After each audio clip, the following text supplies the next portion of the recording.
If you guys that are just coming in want to switch your name in Zoom to your name dash your character's name.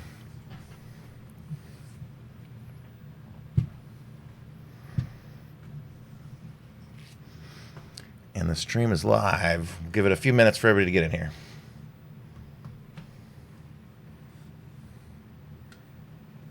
Tonight I've got cherry pie, Atlanta Hard Cider Company. This is seasonal. So it's back in season right now, and it's super yummy. So here we go. Want to get a sponsor? No. No. Although I'm interviewing Lawrence Schick later this week. Nice.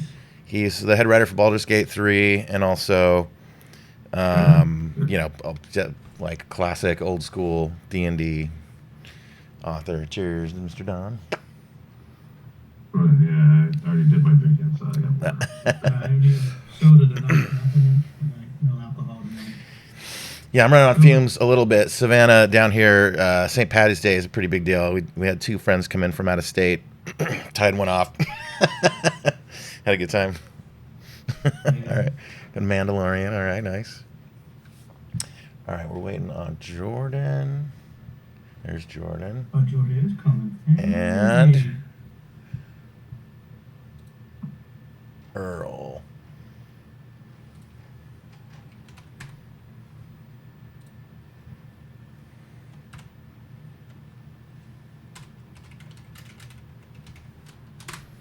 Yep, there's Earl too. Hey, Jordan. Hello. What's up? Good. What's up, foodie? Foodie! Don't mess with a foodie.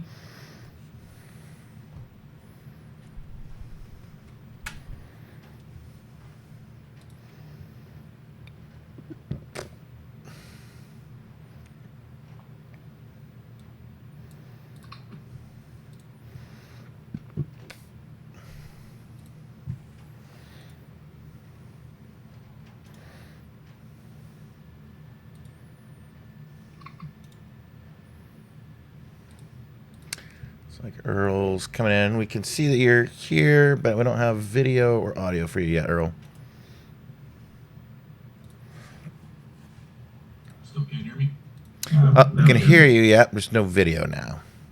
I'm working on it. I pretty much had to uninstall and reinstall Zoom. For some reason, it was Oh, wow. Yeah, we'll give you a minute. in a pain in my ass. All this discussion about alcohol made me want a little bit of bullet bourbon to go in my coffee. Yeah, baby. Here we go. You were not going to have people paying to have us do shots on your show today. I mean, if you guys want to. And your creator If you're fund- going to do that, Yeah, I gotta be prepared. I gotta go downstairs. Yeah, so for context, my Saturday OD&D game, we do it here in person. And we have a Twitch stream, and occasionally we're raising funds for some charity thing. And so we've got donation and reward list where if you donate, you know, it'll affect the game. So you could give the players a trap or double the monsters or make the DM do a shot. And so the players started gaming it by just giving me shots continually while we're playing. They keep donating themselves. I'm like, this is not how it was supposed to work, but all right. yeah, for some reason, it's not detecting my camera now. Okay. Well, Check to see if the little slider thing is closed. There is no little slider thing. No. Nah, I was working fine. Like, this is my girlfriend's work computer, so who the hell knows? She was on a Zoom meeting earlier today, so. are you on a Mac or a PC? PC. Okay, if you hit the little caret in Zoom next to stop video where the little pull-up happens, do you get a select a camera like set of options? I see like HD Pro webcam and several others. No, the only thing I'm getting here, it's got start video, but it's got a line through it, and then when I click on it, it just says I can't detect my camera. So. Okay, is there a little pull-off menu off of that button? A little like up, you know, caret thing? No, No. Okay. there is on the audio, but not the video. Okay. I mean, it's And let's see probably if it's plugged in. Could be something that stupid. I would, even if it is, I would unplug it and replug it. Yeah.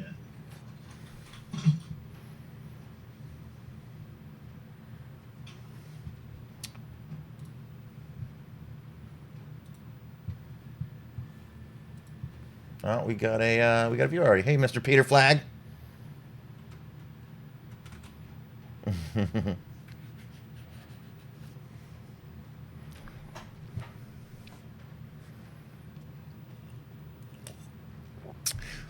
While Earl is doing that, why don't we do character introductions? So let's start at the top. Give us your name, your character's name, race, class. If you've got any little backstory stuff, give it to. We'll do that. We'll go in order of what my Zoom is showing. So starting with Brian. Yes. Okay, I am playing a rogue thief, Kender class. He is 5th level. He's wearing leather, carries a hoop back. And he is, this is my first time playing 5e, so there's a lot more information than I'm used to here, but he's got some fun things in his bag that hopefully we'll pull out tonight. And yeah, that's about it for now. Awesome. And you guys are all starting at level 5. Right. Mr. Carmen? Hey, hello. I'm playing Lonnie Stone Guardian III. He's a hill dwarf, and he's a cleric. Lawful good. What's it, Mistral? Is that her name? That's the goddess that I'll be worshipping.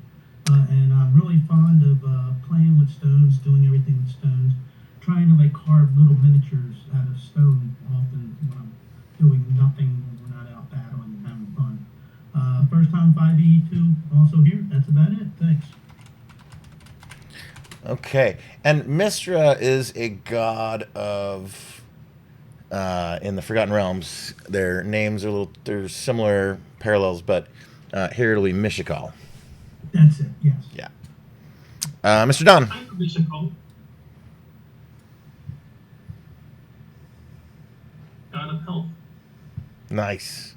Don, how about you? No mute. Oh, My name is Don, and I'm playing Sir Kellyan Durak. I'm a mage knight. I started out as a mage and gave it up to go become a knight to fight off the dragon invaders. I am a paladin human variant. I'm a heavy armor master, spellcaster, smiter. nice. Warcaster. Excellent. And Mr. Mitch? You're muted, by the way. Yeah, so we're just doing character intro, is that correct? Uh-huh. So I am playing Kith, the lizard folk rogue ranger rogue at this point. Yeah, I didn't know what to Sorry, unplug. I did it when I had to do the scans yesterday. Give it a second, Mitch. 1 sec. Well, there. No worries. Thank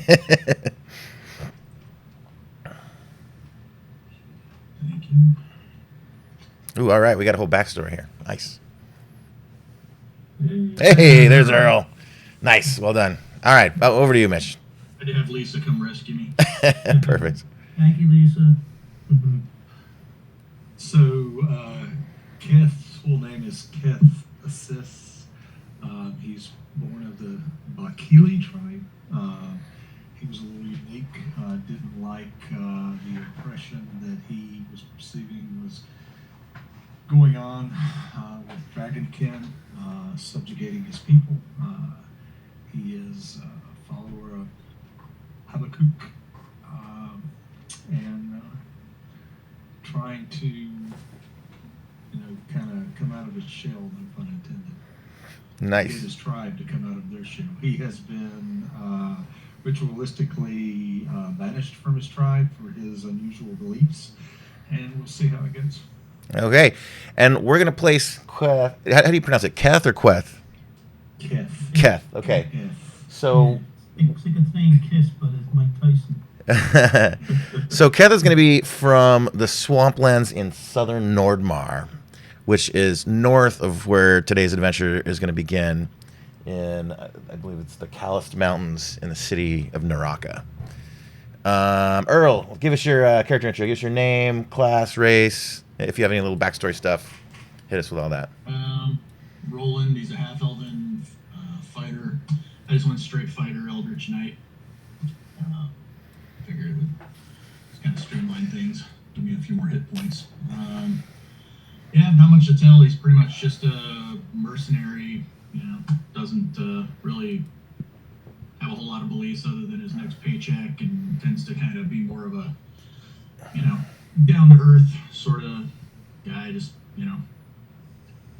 his next meal, tankard full of ale, whatever. He's really got very short aspirations on life right now, other than surviving the next battle, getting the next payday.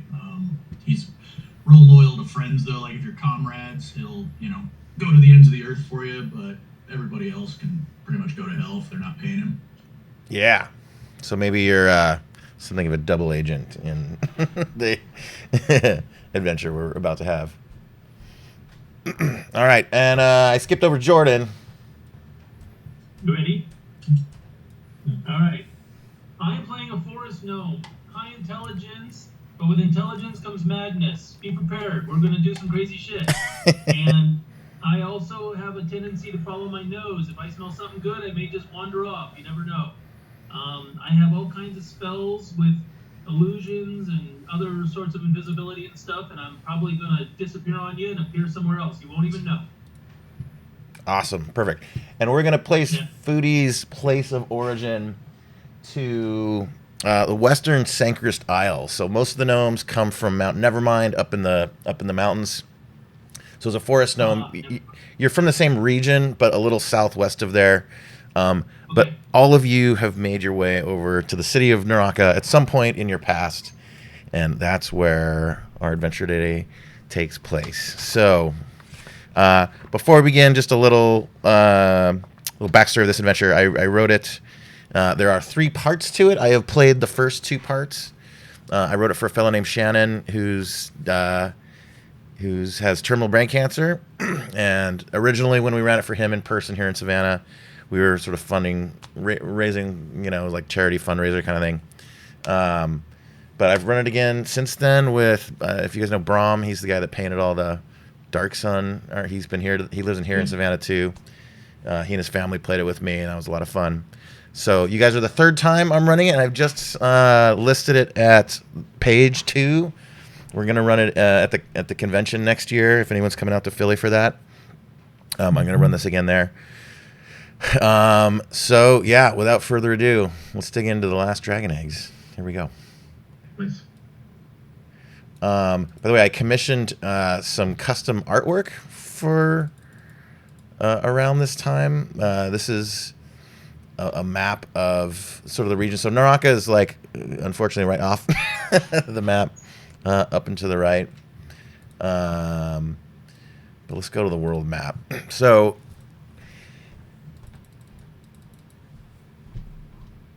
we're going to begin in the Calus Mountains in the city of Naraka as war rages on. You guys are all members of the Resistance living in the city of Naraka. You're members of an organization called the Hidden Light. And the heart of the dragon armies of the Dark Queen are here in Naraka. The Hidden Light is doing what it can to feed intel to the factions fighting the dragon armies. The Knights of Solamnia, the Elves of Kolonesti, the Northern Sea Folk of Ergoth, and even the Gnomes of Mount Nevermind are involved. And you do what you can to stymie, foil, and breed infighting into the army's ranks. At some of the taverns in town, one mission has been to sow discontent between the various colored factions of the dragon armies. And we open in a resistance meeting in the basement under a tavern called the Broken Shield Inn, where something of a crisis is unfolding. The dragon armies have been using stolen eggs of the good dragons and performing horrible rituals to corrupt them into legions of draconians. Each dragon egg can spawn thousands of draconian minions. These twisted, vicious dragon men, and upon death, these draconians unleash a powerful magical hex that generally takes down their killer. And tonight, at midnight, in the Temple of the Dark Queen, an annual celebration is planned. The induction of new clerics. And Ariakis, the head of the dragon armies himself, will be there. The perfect cover to get in get the last dragon eggs, and get them out to safety. So we will open in the city of Naraka.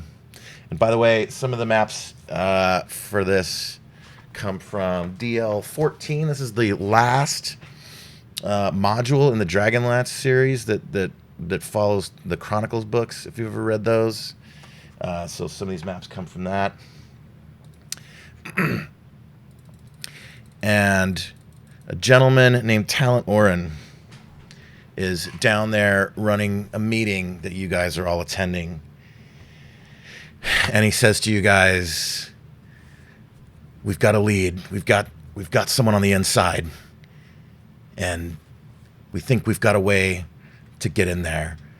They're a cleric of the dragon armies, disillusioned with them. So we've been having them feed us intel for some time now. And tonight is the night. They've learned information about the dragon eggs, and we need to send some emissaries to meet this operative on the outskirts of town. Do we have any volunteers? Do we have anyone here who's willing to go meet this operative and get intel on what's going on with the temple, the ceremony, the dragon eggs? Anyone here? I guess that's me. I'm the sneaky one. Hi, Yes. Not me. Oh, if he's sneaky, I gotta go. Okay, Foodie, Lauren, all right. So what's sneaky Talon. really all about? Lonnie, you guys are in. All right, wonderful. Anyone else? Apparently, all my friends are stupid and have signed aboard, and I can't let them run off and go die alone. So, as long as I'm in. All right, excellent. And Earl, can you change your Zoom name to be your name and then dash your character's name? Maybe. Just right-click on your own picture in Zoom, and there's a rename button there. So I'm going to ping on the map where you guys are. Do you guys see the black and white map of Naraka? Yes. Okay, and you should see the whole thing. Do you guys see any of the red text? I think that should be hidden to you guys. No, right text. Okay, cool. And I So see rolling now. you see Roland. There should be an icon where the party is. And actually, let me copy your... Do I have the player icons? Let me get them over here. I'm going to copy them from the other page. One sec.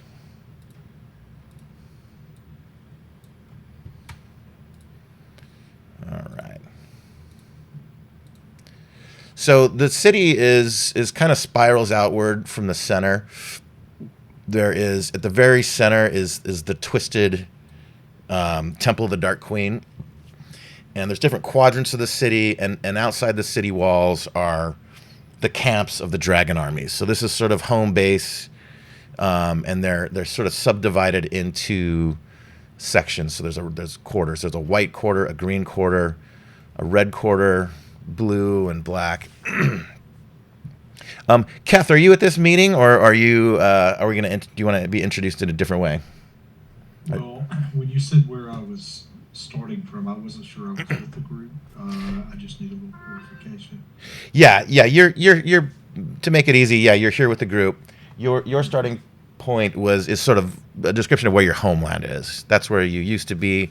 You've been here in Naraka for a while now. Do you want to be a double agent member of the Dragon Armies, or are you just a long-time resident here that is disillusioned with them and wants to do something to put them in their place? Or I'll give you a good attorney answer. It depends. Yes, I'll stick with the group. And I was over here having all kinds of great dialogue in Keth's voice, and I was muted, so you all missed it. Oh, shit. That's okay. Yeah, let's That's my bad. Damn technology. So Keth will say, "Yes, we breaks dragons." Excellent.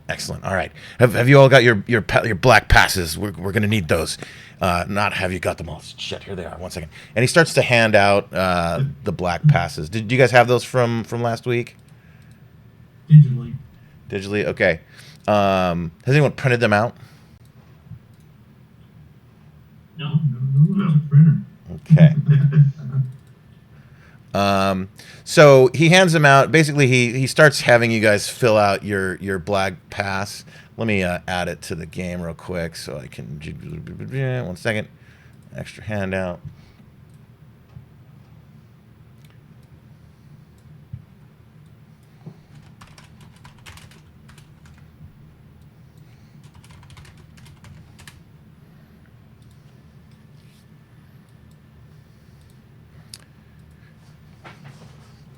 So he hands each of you a black pass. We got these from a forger who's familiar with the writing of one of the commanders of the dragon armies. So this is a pass for all of you to get around town, but it's not everywhere. It's only in the temple itself, around the temple, the white quarter and the green quarter. And we need you to go to the Hairy Troll Tavern, which is on the border of the white and green quarter. So everyone fill in your name. Sign now. Sign these now.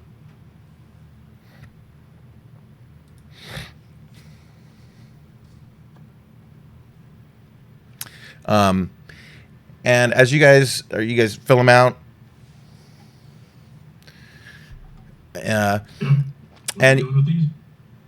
so these are your sort of like, these are sort of credentials, papers to get around town. Yeah. Am I supposed to print this out and fill it in, or what am I doing with it? If you want to, you can. But you just narratively, that's what you're sort of carrying around with you to clear guard. It's a can of worms trying to get her printer to work. Okay, don't worry about that. No sweat. All right, so he goes on for a bit about logistics, about some of the other operations they've got running, and then he begins to close the meeting. All right, any questions from anyone? You guys are to meet her at the Hairy Troll Tavern in about 2 hours. What are they wearing? Yes, good question. And he starts checking his notes. Let's see here. We've got his name's Bortriol. He should be wearing black robes. He'd probably be the only human in the place other than the staff. Okay. All right, with that, meeting adjourned. I've got to get upstairs. We've got a situation that's been unfolding for a bit now. I've got to go. Thank you guys so much. Go find out what Bortriel has to say, report back, and it sounds like we might be on tonight. Where we meet you when we find out. Wonderful. And Where we meet you. Oh, where do we meet? Oh, Humans. back here, of course. Sorry. At the Broken Shield Inn. And with that, the meeting adjourns. You guys are welcome to do what you like. Talent goes back up the stairs. So Talent is a proprietor of the inn upstairs. Very charming guy. And you can hear him upstairs now, like greeting customers. And there's a couple of not high commanders, but you know, fairly high rank officials of the dragon armies. You can hear him giving him the treatment now. He's greeting them, sitting them down at a table, and so you guys are in this darkened room. There's torches around you. There's something of a secret door. It's not a secret. You guys all know about it. That leads to some underground tunnels, and then there's stairs leading up to the main floor of the tavern. What do you guys do? I say we take the back door. Okay, I'm good with that. You want to take I wonder if there's any hairy trolls at the tavern. I haven't seen any trolls. I take an action to put the hood on me so my cloak of Elven Client kicks in. Okay, excellent. We're in the green quarter already. Yeah, we have to go up. So it's in the, like there area. So you guys know the Hairy Troll Tavern. It's on the very outskirts of town. It's Oh, I see. Okay. it's Outside of the walls. yeah, outside of the walls. We should not go as a group. We should split up and gather there individually so as not to draw any attention to ourselves. I'm following the group, but a few steps behind at a distance. By the way, can you guys test your tokens? The ones that I've placed out there, can you select them and move them around? Yeah, I moved mine already. The ones that are in sort of the area. Well, I guess 33 is all over the city, but yeah, towards the bottom left. Okay, good. Yep. Excellent. All right. I'm good. Do we go up here somewhere? See my tokens. So who's as do you go by Sir Kellyan, by Dur? How should everyone address you, Sir Kellyan? Just Kelly is fine. Kellyan, okay. Or Kel. All right. You mentioned groups. Are you guys going to go separate in groups, or who's going to go first? Who's doing what? I think I should go in first. That way I can get a couple of drinks and check the place out and get a couple of drinks. Okay.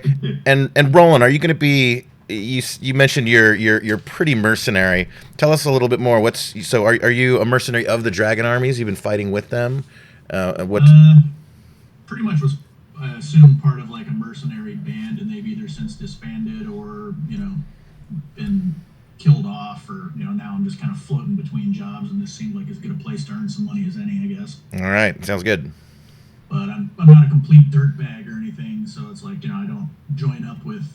That's kind of back in the day. I was wholeheartedly amongst the rapers and the pillagers and the looters and the burners, and now I'm kind of trying to step away from that life a little bit. All right, make some amends. It's hard to pull out of, so it's kind of in my old age, I'm starting to feel a few regrets here and there of what I sunk to back in the day. But this seems like a cause, and I'm kidding myself that I'm a champion of good at this point. Right. Talon, before you get that far, move yourself back inside the walls. You guys are going to run into some stuff ahead of getting to the outskirts. Okay. I'm not seeing any tokens on. I'm gonna Here they are. Gotta zoom in. Sure. I'm gonna pull something out of my bag before we start walking. Okay. Here we go. Yeah, all right, wait a minute. I gotta find my sheet again. You talking about one of the beans, or is that? No, I don't have the beans. I have a bag of tricks. No, tricks are for kids. Yeah, why can't I get my thing back up? I can't see it with this. You don't have dual monitors. Dude, I've got two 35-inch monitors, and I still can't see anything. I'm on the road, so I'm on my laptop only today, so. Okay. You can't see because it's old. Nice. Yeah, I'm just trying to find where it is on here. Sorry.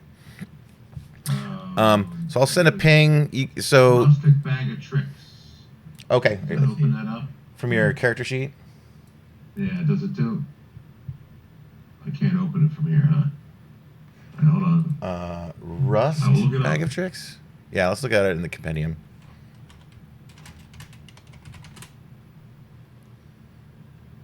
Rust bag of tricks. Rustic bag of tricks. I'll look it up. Hold on. Yeah, it should be an 8-sided die to see what comes out of it. You want to pull something out right now? Yeah, here, rust bag of tricks. I got it here. All right, give us a D8, please. Abracadabra. And where are you doing this exactly? Downstairs, up above, outside of the inn? I'll go hide somewhere as we're walking in and out.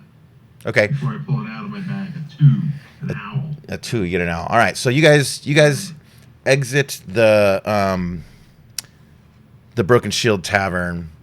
You see Talent is occupied with the Dragon Army commanders. As you get into the streets, you see it's fairly busy. There's a lot of bustle about town right now.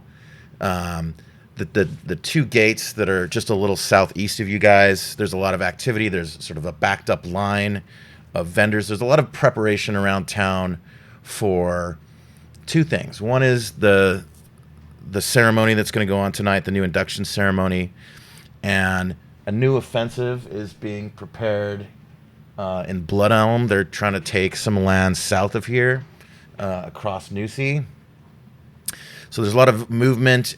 You see dragons, wyvern, lots of aerial beasts sort of flying around town, and basically the whole city has sort of been activated in support, whether the citizens like it or not, in support of the Dragon Army. So there's tons of food prep being made. The armories are active, just to keep this number of troops fed. There's carts coming in from the farms in the outskirts, in some of the lands nearby. And as you guys get outside, Talon, you reach into your bag of tricks, and you see an owl, like, soaring down towards you at blazing speed, and it's being followed by a wyvern. Oh, no, this is, I pull it out of the bag, and I can kind of throw it where I want. Okay, so that, like, the fuzzy thing turns into it? Yeah, so okay. I can throw like up to 15 feet or something. All right, well, in that case, we'll skip the wyvern incoming. You throw it up in the air, it sprouts wings, it soars around for a minute. And actually, give me a. Do we have a character sheet? Let me see if I can make a token for an owl real quick. We're going to give him a stealth check with advantage to see if he catches the eye of any aerial bound. Okay, it gets +3 on stealth. Nearby. Okay. So, all right, give me a stealth check with advantage for your owl. Is it regular or giant? I think it's just regular. it's regular. This one's a regular owl. So 2d20s. Yeah. 9, so total 12. Well, so in 5th edition with advantage, you don't add them together. It just means you No, make. it's a 9 + 3 for stealth. So 12. I didn't mean to roll them together like that, but I'm using the 9. Gotcha. Okay, perfect. And +3. That is a failed check. So do you want to name your owl too, by the way? No, it's only going to be here for the day. Okay. So you toss it up in the air. It sprouts wings.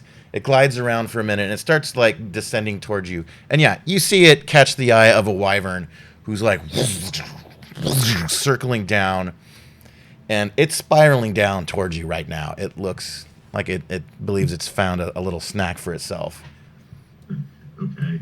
I tell it to fly now, to fly away. Okay, you tell it to take off?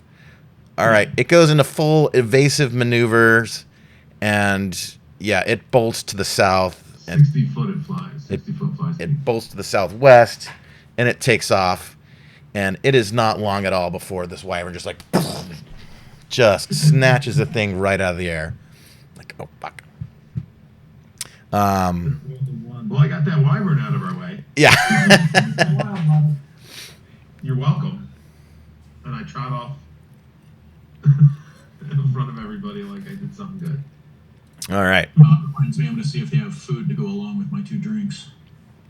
So what are the vessels that you're carrying your drinks in? A couple of mugs.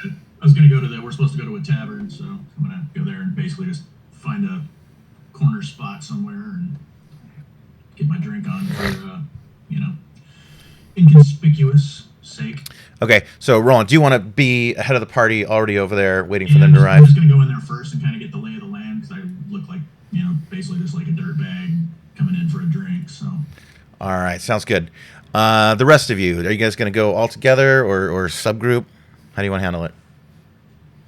Split up and meet there. I'm over with Foodie. I'll go with Foodie at least. All right, no problem. Lonnie and Foodie together.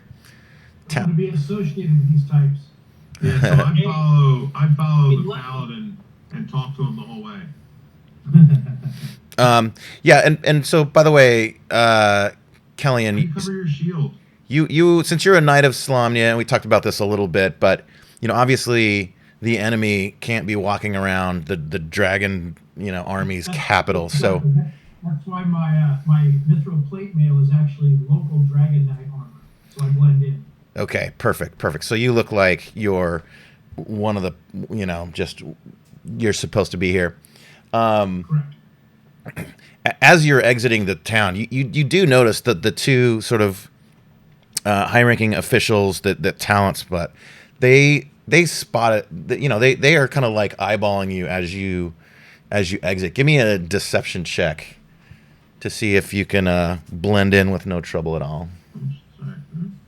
You talking about moi? Yes, Sir Kellyan. All right.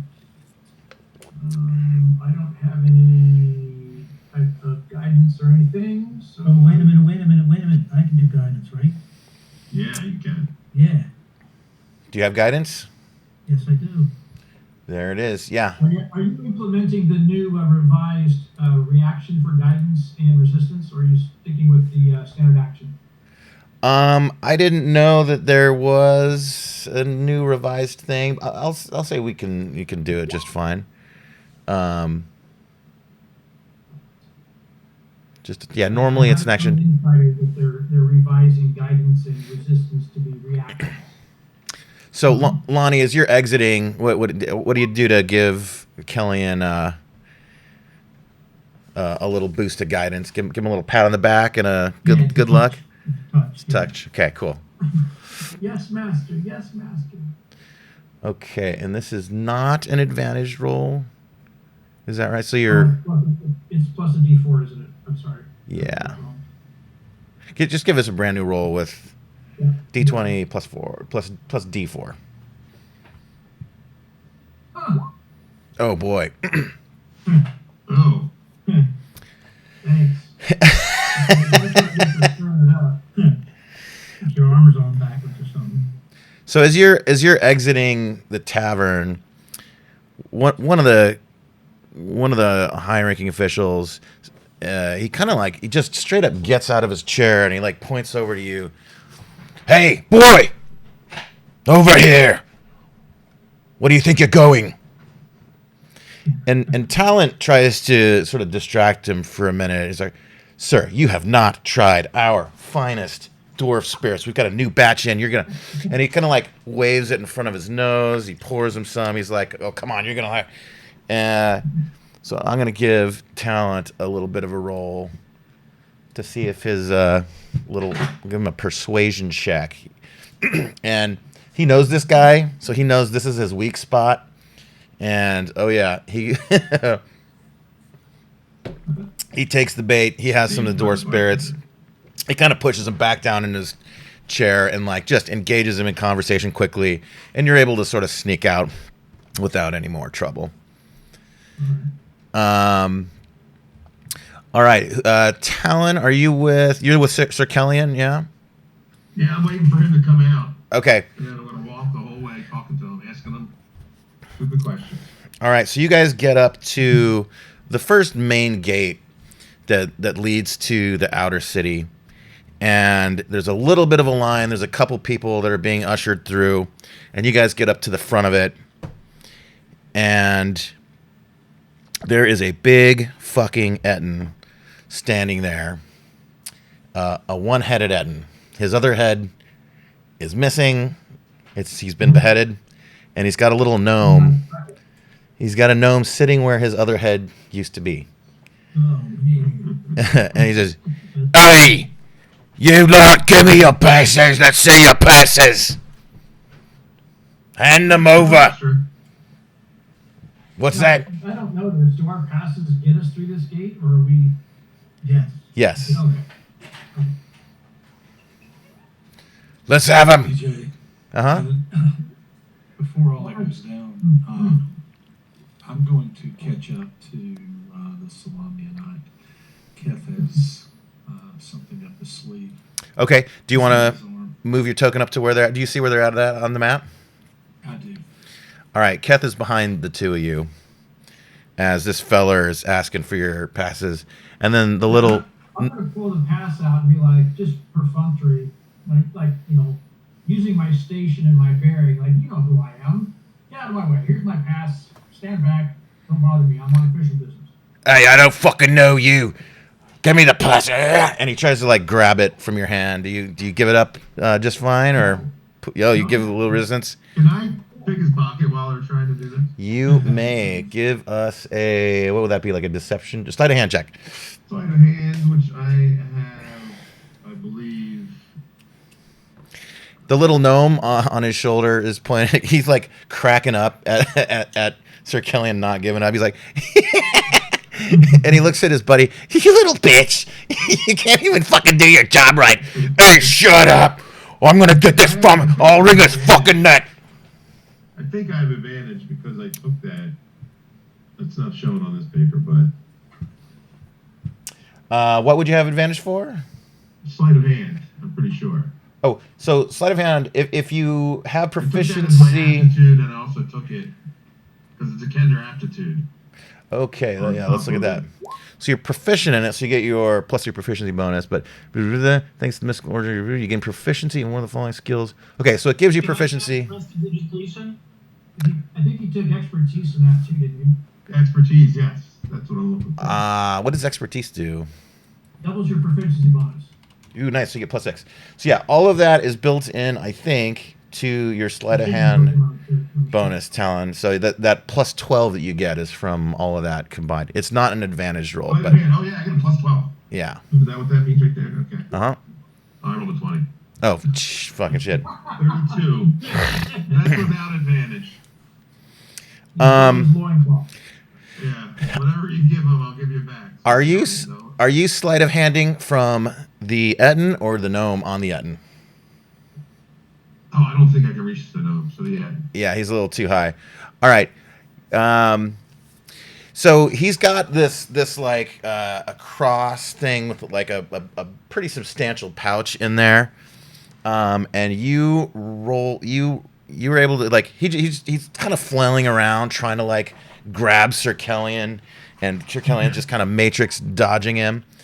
And you get your arm kind of like up in the pouch and pull something out. The little gnome on top, he's fucking cracking up. And I'm going to give you 2 rolls on the trinkets table. Let me see if I can find that. And you're also going to get a little gold.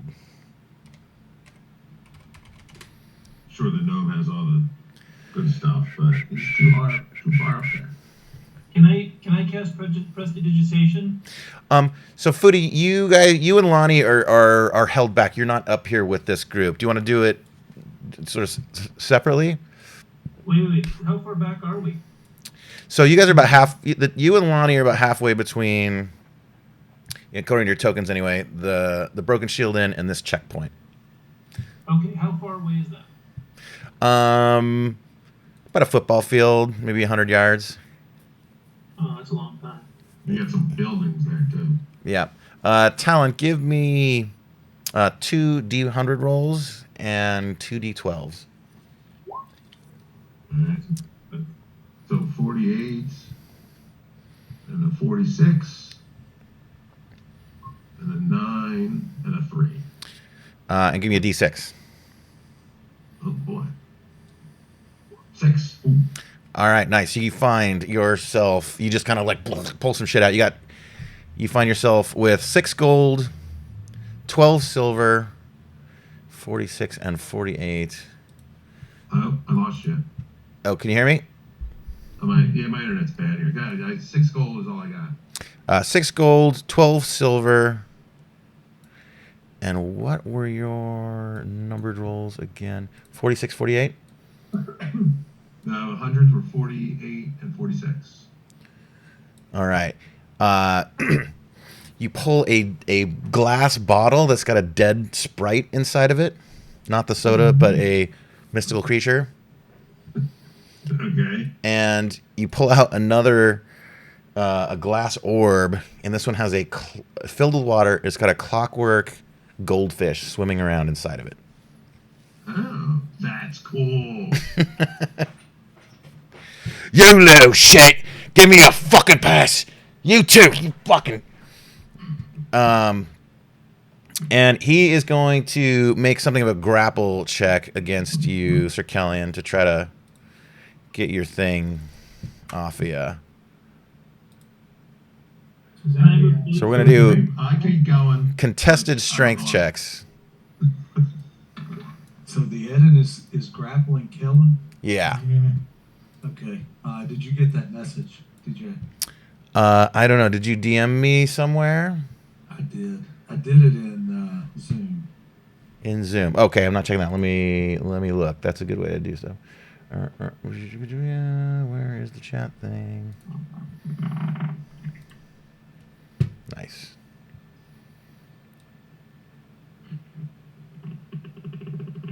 And not to slow the game down, I can just tell everyone what I'm doing as soon as I see that. Okay, let me resolve this. Let's see, or does this preclude that?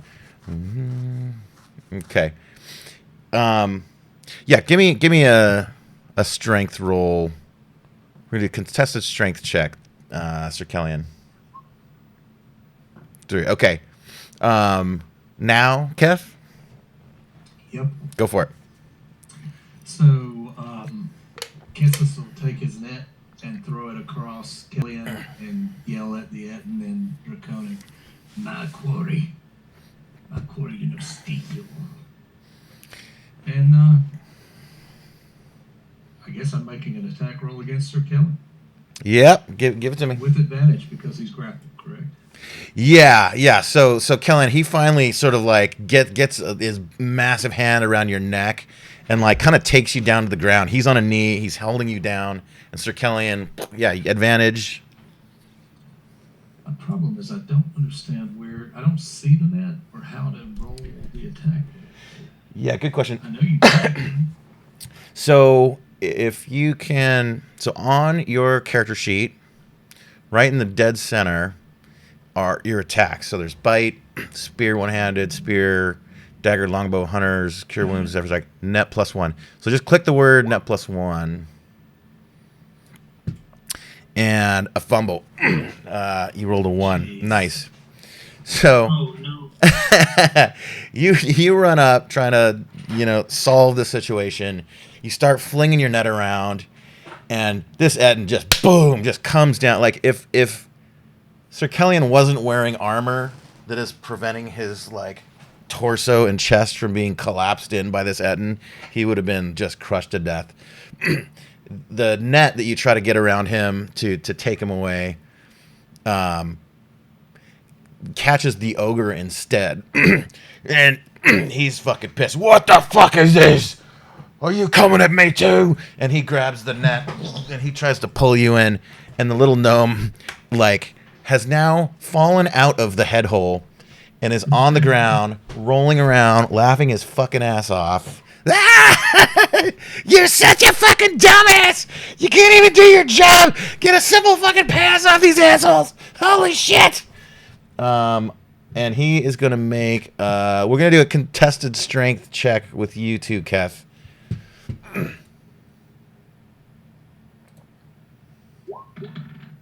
That didn't mean to be advantaged. Oh, we'll turn that off somewhere. So we'll just take the first one, which is a give me a strength check, Kev. It'll auto roll from the chart, right? Or from the so on your character sheet in roll 20, just click the word strength. Got it. There you go. Okay. I'm learning also. So yeah. One little correction. So, and this is a little point of confusion. So the big stats themselves, the big ability scores, so Kath, you've got a 1 and then a 3 and then a 3 and then little bubbles under them, 12, 17, and so on. Mm-hmm. So for a strength check, those are the ones that you click. Just next to them, smaller, are saving throws. Gotcha. So if it's a saving throw, if you're dodging fire breath or poison or something like that, that would be a saving throw. But in this case, it's just a strength check. But we'll keep your roll because it's not letting me. Let me try this. I just want to make sure it works. So you just click the tiny word strength above the 1. Yeah, that's where I was. There you go. Perfect. Okay. Bullet bourbon, this would be great. If you what? Bourbon. So this is just going sideways real quick. I rolled a 1 for that. So he grabs the net himself and tries to pull you in and just gets his arm tangled above it. And he yells out, Steven, get me out of this thing. And the little gnome laughing his up, Phineas, you fucking dumbass. And he goes over there and he starts cutting him out of your net. And you guys have a moment while these guys are just like tied up and occupied. What do you guys? You disappear. Bow, you just bolt through it. I'm And already gone. like, I've already moved on. Okay, Lonnie and Foodie, what are you guys doing? You've heard this commotion going on. We're trying to cast minor illusion. Okay. And if they see somebody running away, they're watching them, and then we go the other way around. Okay.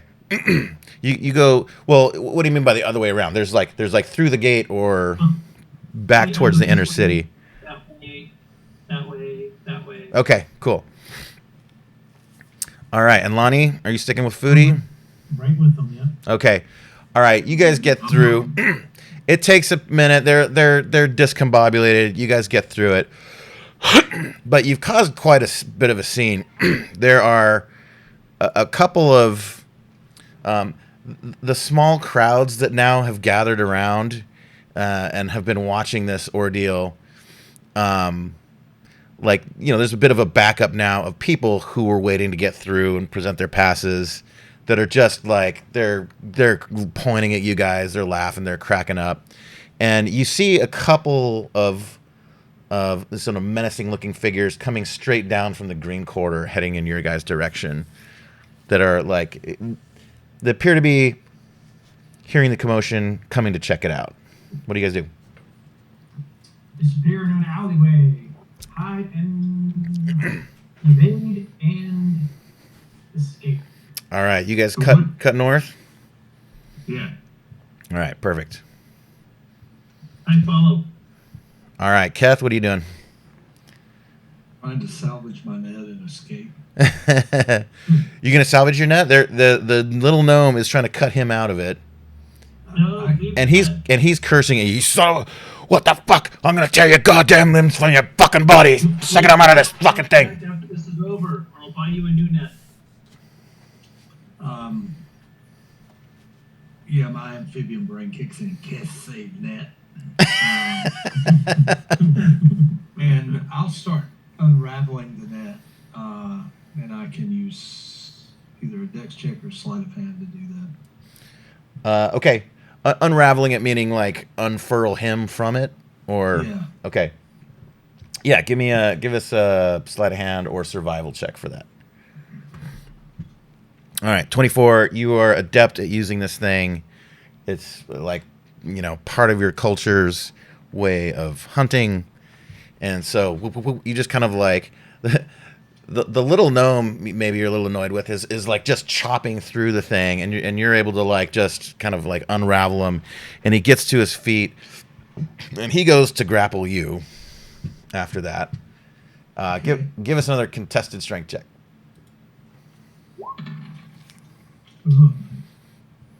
Yeah, not against the net, and it's not nice. Yeah, he's strong. So he grabs you and picks you up by your neck. Give me your fucking pass right now. And you see the little gnome like climbing back into the hole. You better fucking give it to him, man. He's gonna fucking tear your limbs off. So I'll give him the pass.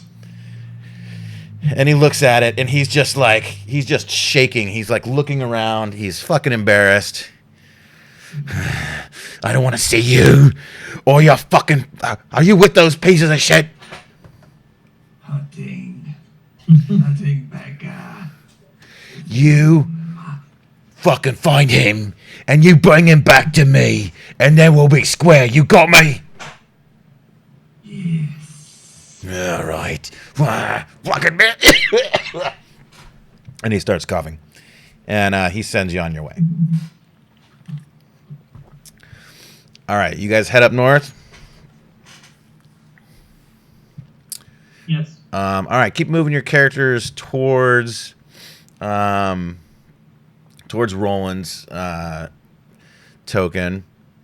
Who's taking up? Give me a. Are you guys all together now, or do you need a marching order? I'm waiting for everybody to get out, and then I'll follow them out. Okay, who's in the? Everybody up there? Yeah, Who's everybody's pulling up up the rear of? That's me. Yeah. Okay. Well, after everybody gets past. Talent, give me a perception check. What's my perception? Yours is. Perception is a bonus of 3, so 17. It should be a bonus of 5 on your character sheet. Proficiency. Sorry, I was looking at proficiency. Yeah. perception. I gotta get used to this. Okay, so Yes, plus 5, so 19. And yeah, we'll take that as your roll. And by the way, if you just click the word perception under your skills, that does the roll with all the bonuses. Wait, on my sheet? Uh-huh. Yes, it does it automatically.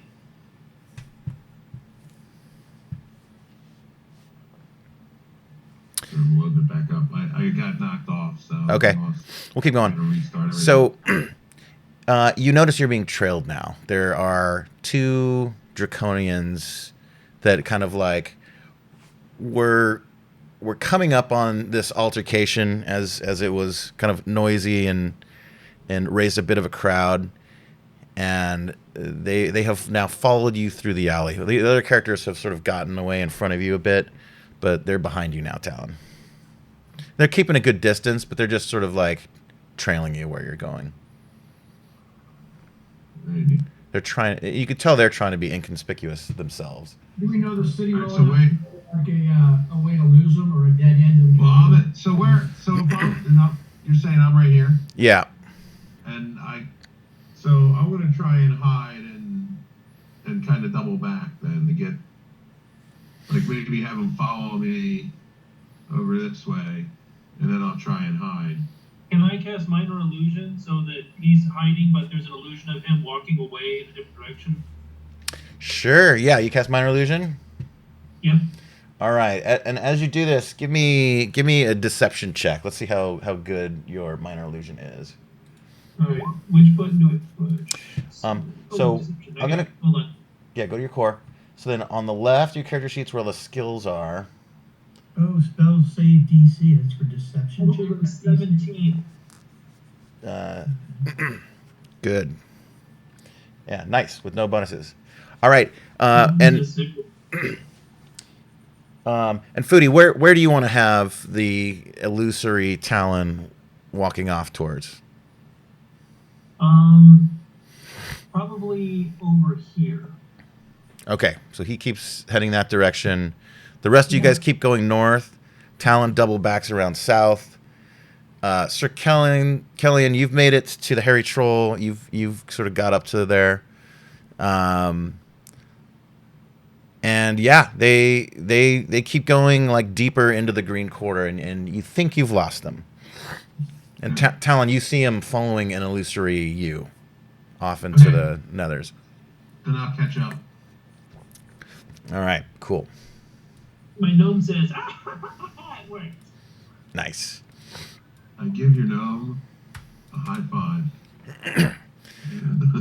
All right, move. Low five. That's all that high 5s are for us, or low 5s. It's a gnome, it's a low 5. Low five.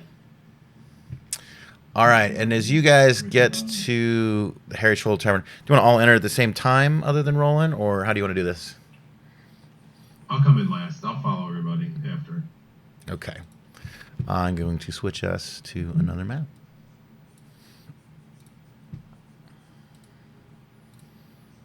And we're going to like rewind time a little bit. So Roland, as you are the first to enter, let me get our tokens over to here in a momento.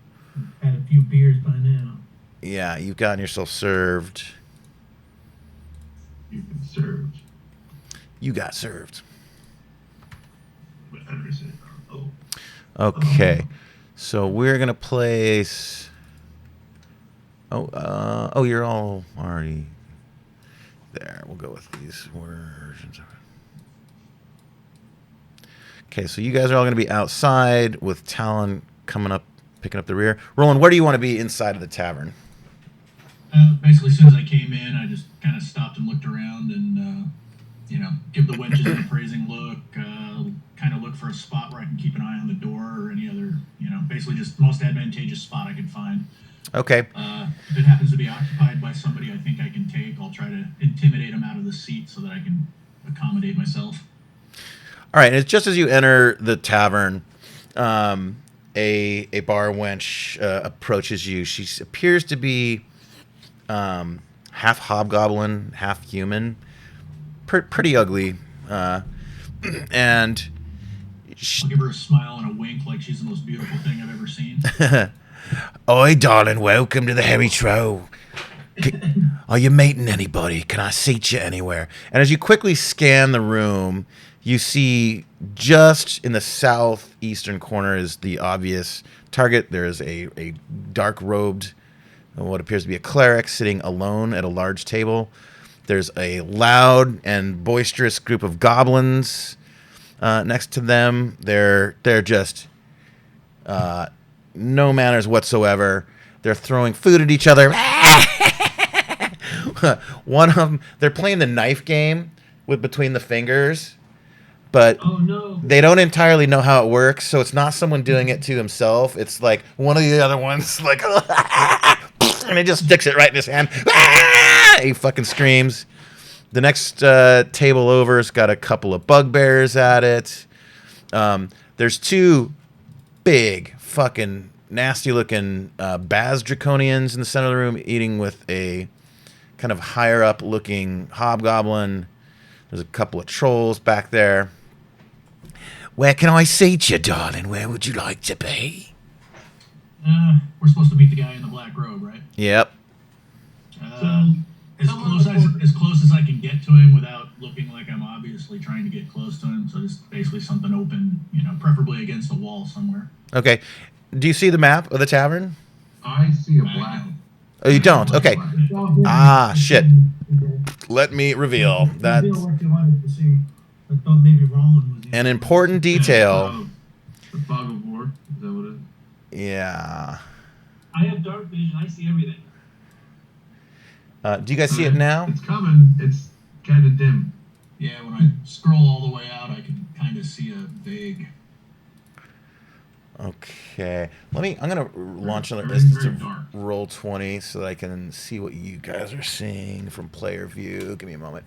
Now I can debug this. It's like it's all in monochrome shadow. Okay. The lights are off. Let me make sure the map settings are correct. Do you have darkness on or something? I could see Dynamic green lightning. in the scene, too, man. TM darkness opacity. Did that improve it? No. Okay, give me just one moment. Do we need tokens on to reveal what we can see? Oh, that might be it. Let's, yeah, one second. Let me drag your tokens out there fresh. Circilian, Foodie, Roland, Kath, Lonnie, Talon. It's not any better, is it? Something's going on.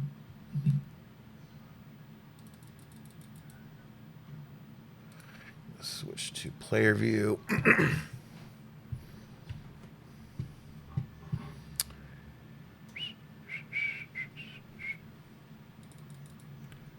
Okay. Yeah, weird. All right.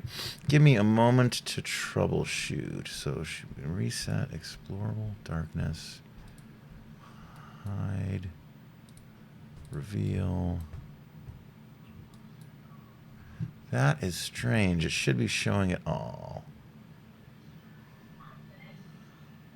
Okay, let me try another thing. Fog of War on.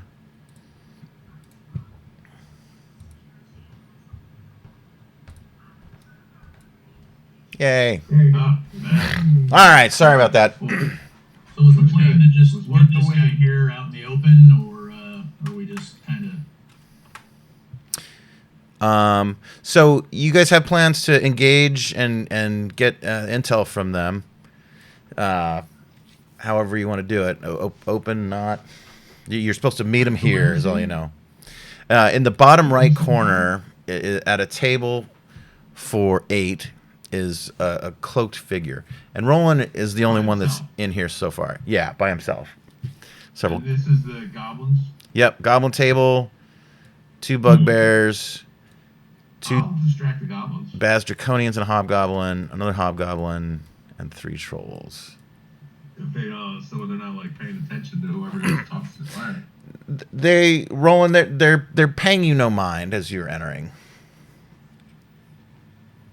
Okay, yeah, like I said, I'll just try and find a spot for close by, but not. I kind of want to check the place out first before making it known that I'm one of the guys meeting him. Okay. Yeah, go ahead and move your token around wherever you want him to go or be. In the back, there's a stairs leading up and a door to the back storage. Where's he at? The cloaked figure's in the bottom right corner. Right here.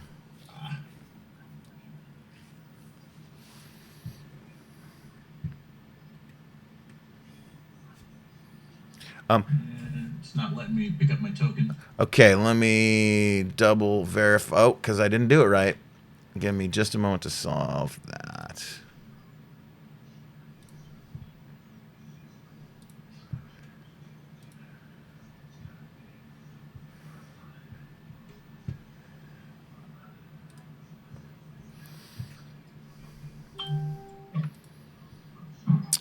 Okay, Roland, see if you can move that token now. I can move. There you I'll go. just take the spot right inside the door over here. Perfect. Okay. All right. So you're there for a few minutes. It's taking the others kind of, not alarmingly, but like a little more time than you hope or expect it to. But they eventually start making their way in. Yeah, you guys move your tokens as you guys all sort of enter together. Talon, you go right over the goblins.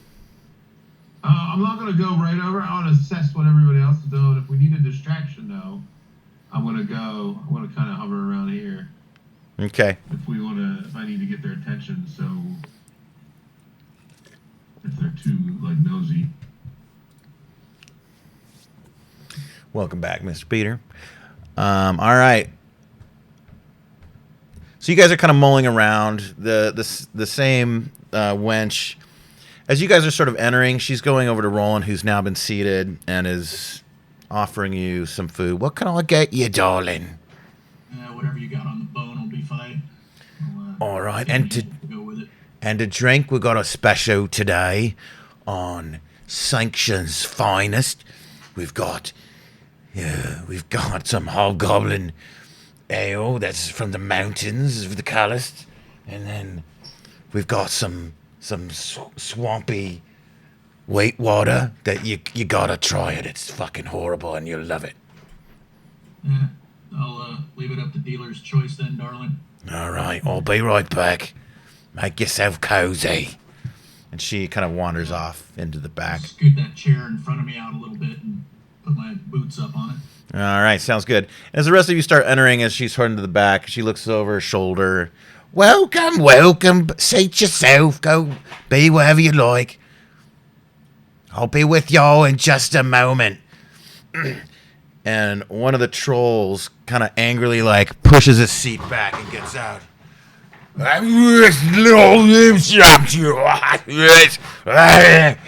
kind of angrily saying something to her, and she kind of snaps back at him. And she kind of blows him off and runs back into the back area. Do we know what language they were speaking? It's what languages do you have proficiency in? Draconic, Nerikese, Nordmarian, Solamnic. It is none of those. Goblin. And it's not Goblin either, nope. And now heads are starting to turn towards you guys a little bit. They're all kind of looking around. A couple of goblins are pointing, especially at you, Foodie. And Foodie, you've just gone to sit right up at the table. Well, I'm wearing my cloak, the elven kind, so nobody's really paying attention to me anyway. Ah, yes. So you sit down. Pardon?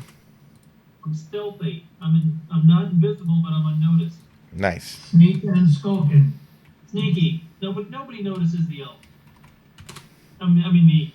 You're a gnome, right? Nobody notices the gnome. All right. I'm going to stealth into the shadow behind this door and just watch what's going on. Okay.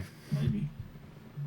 So, Talon, as you are over there behind, like between the goblins and the hobgoblin draconian table, they all just kind of turn and stare at you. And Me? yeah, And one of the goblins are speaking among themselves. They're kind of pointing at you. And one of them kind of gets up. As a mercenary in this area, what would be a likely second language? Because I have no idea. What would be likely second language of whom? For Roland. Oh, for Roland, yeah. Basically, what races would I be hanging with predominantly? Yeah, good question. So common, obviously. Narakan is its own sort of like common variant dialect. If you know common, you can kind of get by in Narakan. And then if you've been running around with dragon armies and doing mercenary work with them, you probably picked up a bit of hobgoblin and a bit of bugbear, as those are pretty common races. So all I see is a goblin and.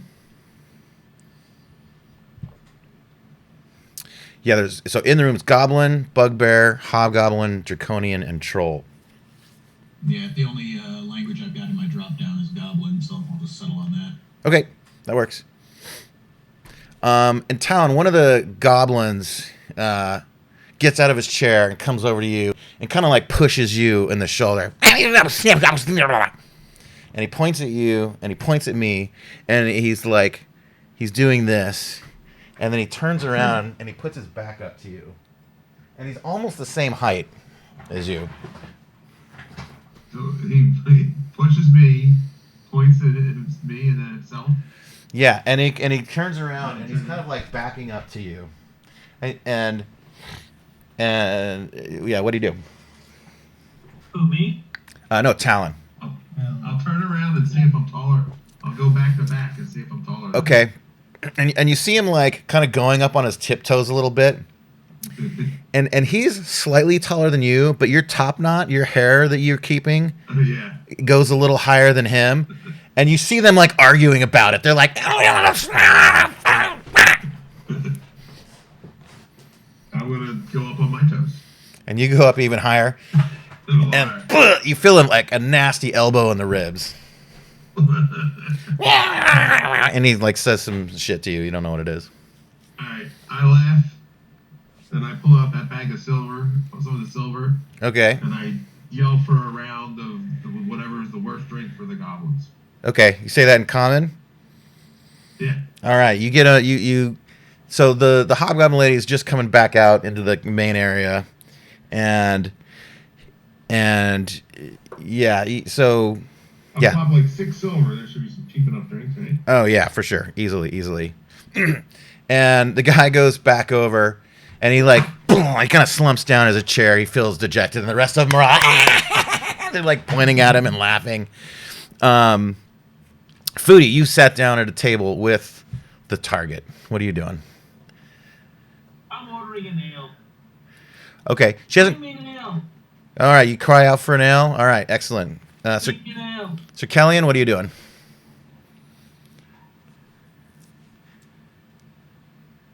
Oh, muted again. I'm doing the same thing. I'm sitting down, I'm spinning the chair around, and I'm going to straddle it with the back of the chair in front of me, take my helmet off, set it on the table, make eye contact with everybody in the room. Okay. You're exerting a little authority. Yep. Okay, nice. How about you, Lonnie? I'm at the bar ordering anything I can get to drink there, and I'm just observing, listening, trying to focus on what's going on all around me, gathering, trying to get ready for any action when need be. All right, excellent. BJ, I am kind of sitting back and seeing if our other party members can accomplish the task without muscle or interruption. Okay. It looks like they're going to totally blow it. That I will go put my charisma to work. Okay, sounds good. All right, and so the barmaid starts taking your orders, starts serving you, rolling whatever it is she serves you is fucking awful. But you know what do you expect at the hairy and the troll? Not my first rodeo. I'll swill it down. Nice. And Foodie, from across the table, the figure pulls their cloak back over their head. and kind of squints at you with their eyes. Are you the one? And I say, what if I am? Well, let's get down to brass tacks. I'm just a little surprised by your stature, shall we say. Well, the other members are distracting the people here so that we can talk. What's the plan? Ah, I see. With that, I let out a thunderous belch. Bleh. Some of my members are more enthusiastic than others. I understand. That makes sense. Well, I got good news and I got bad news. You ready for it? Hit me. They're down to 3 eggs. All of the dragon eggs from the metallic dragons have already been corrupted. All but 3. Well, really all but 2. They've started to experiment on chromatic dragon eggs now. There's a silver and a gold, and they've procured a black that they're running ritual on tonight. And Not I that just... Lonnie can hear any of this, but do we know how many eggs there were in the beginning? That's true. You can't really hear what they're discussing from the noise of the bar and the goblins. Don't worry, I'll catch up my team when we're done. So Are look, there any other eggs to be saved, or are they all lost forever? I mean, there's plenty of other chromatic eggs, but I don't think those are our problem right now. If you want the 2 last metallic dragon eggs out safely, then it must be tonight. Got it. The I'm on it. induction ceremony is a perfect cover. We'll need to find a way to get you in. There's a few different methods, but if you can get your way into the temple at the stroke of midnight, they'll be at the peak of their religious fervor. That'll be the perfect time to sneak down into the basement. I'll just need you guys. I'll be in with the other inductees guiding them. You'll just need to find me somewhere inside of the temple. And I will. How will we spot you amongst all the other members? And like he kind of pulls back from over his ear. A very his hair is fairly dark, but he's got a silver streak. And his hair is kind of long. It's like not I don't know, kind of Kurt Cobain-ish length hair. And he pulls this streak and he pulls his robe over it. So he basically just has a silver stripe now next to his face. You should be able to recognize me with this. I'll let my team know. Perfect. The building shakes for a minute. Everyone grabs their tables and looks around.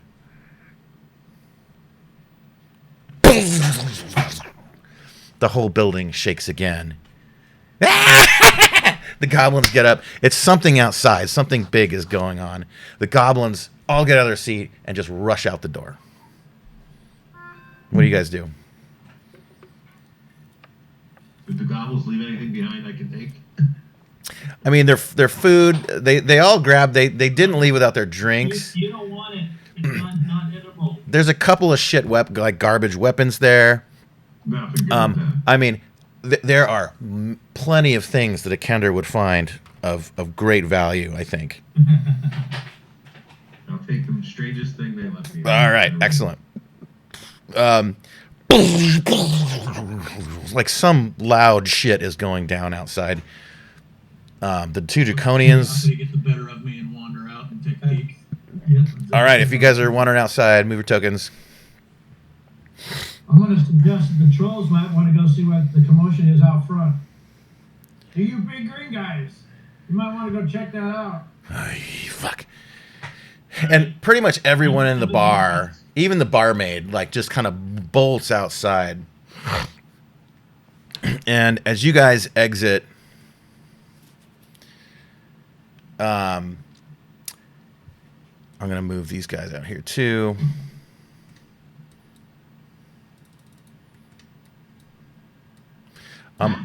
I'm gonna Swept away with the goblins. Oh shit! Yeah, you move yourself back in. Actually, I'm gonna switch to the Naraka map for just a moment for whoever's going outside. And so you guys are kind of like at the borderline between the white and green quarter, and you're sort of the outskirts of the outer town.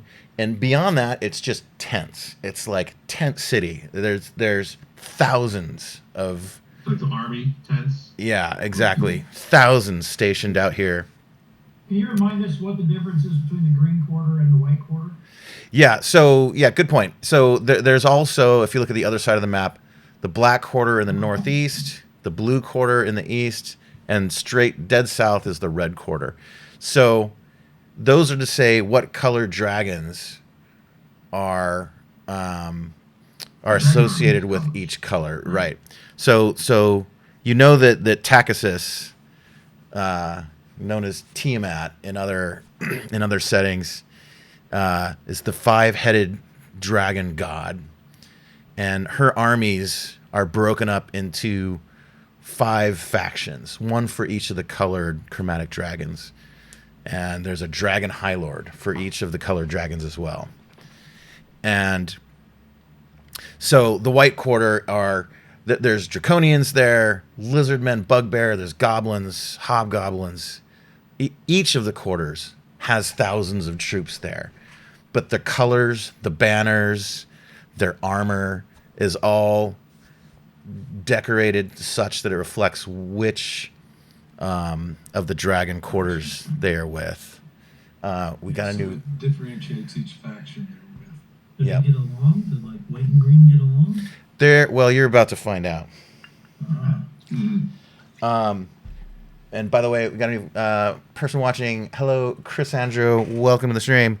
So as you guys exit the Harry's Troll Tavern and you sort of look down the row, you can see that like tens, hundreds, large swaths of white and green dragon armies have like kind of converged from across like the road that divides the quarters. And a green dragon has sort of approached this front line, and they're taunting each other. They're throwing rocks. You see a spear fly and just skewer a motherfucker, and they're yelling at each other. And so someone knew Draconic, someone knew Goblin. What were some of the other languages that you guys have on deck? Draconic,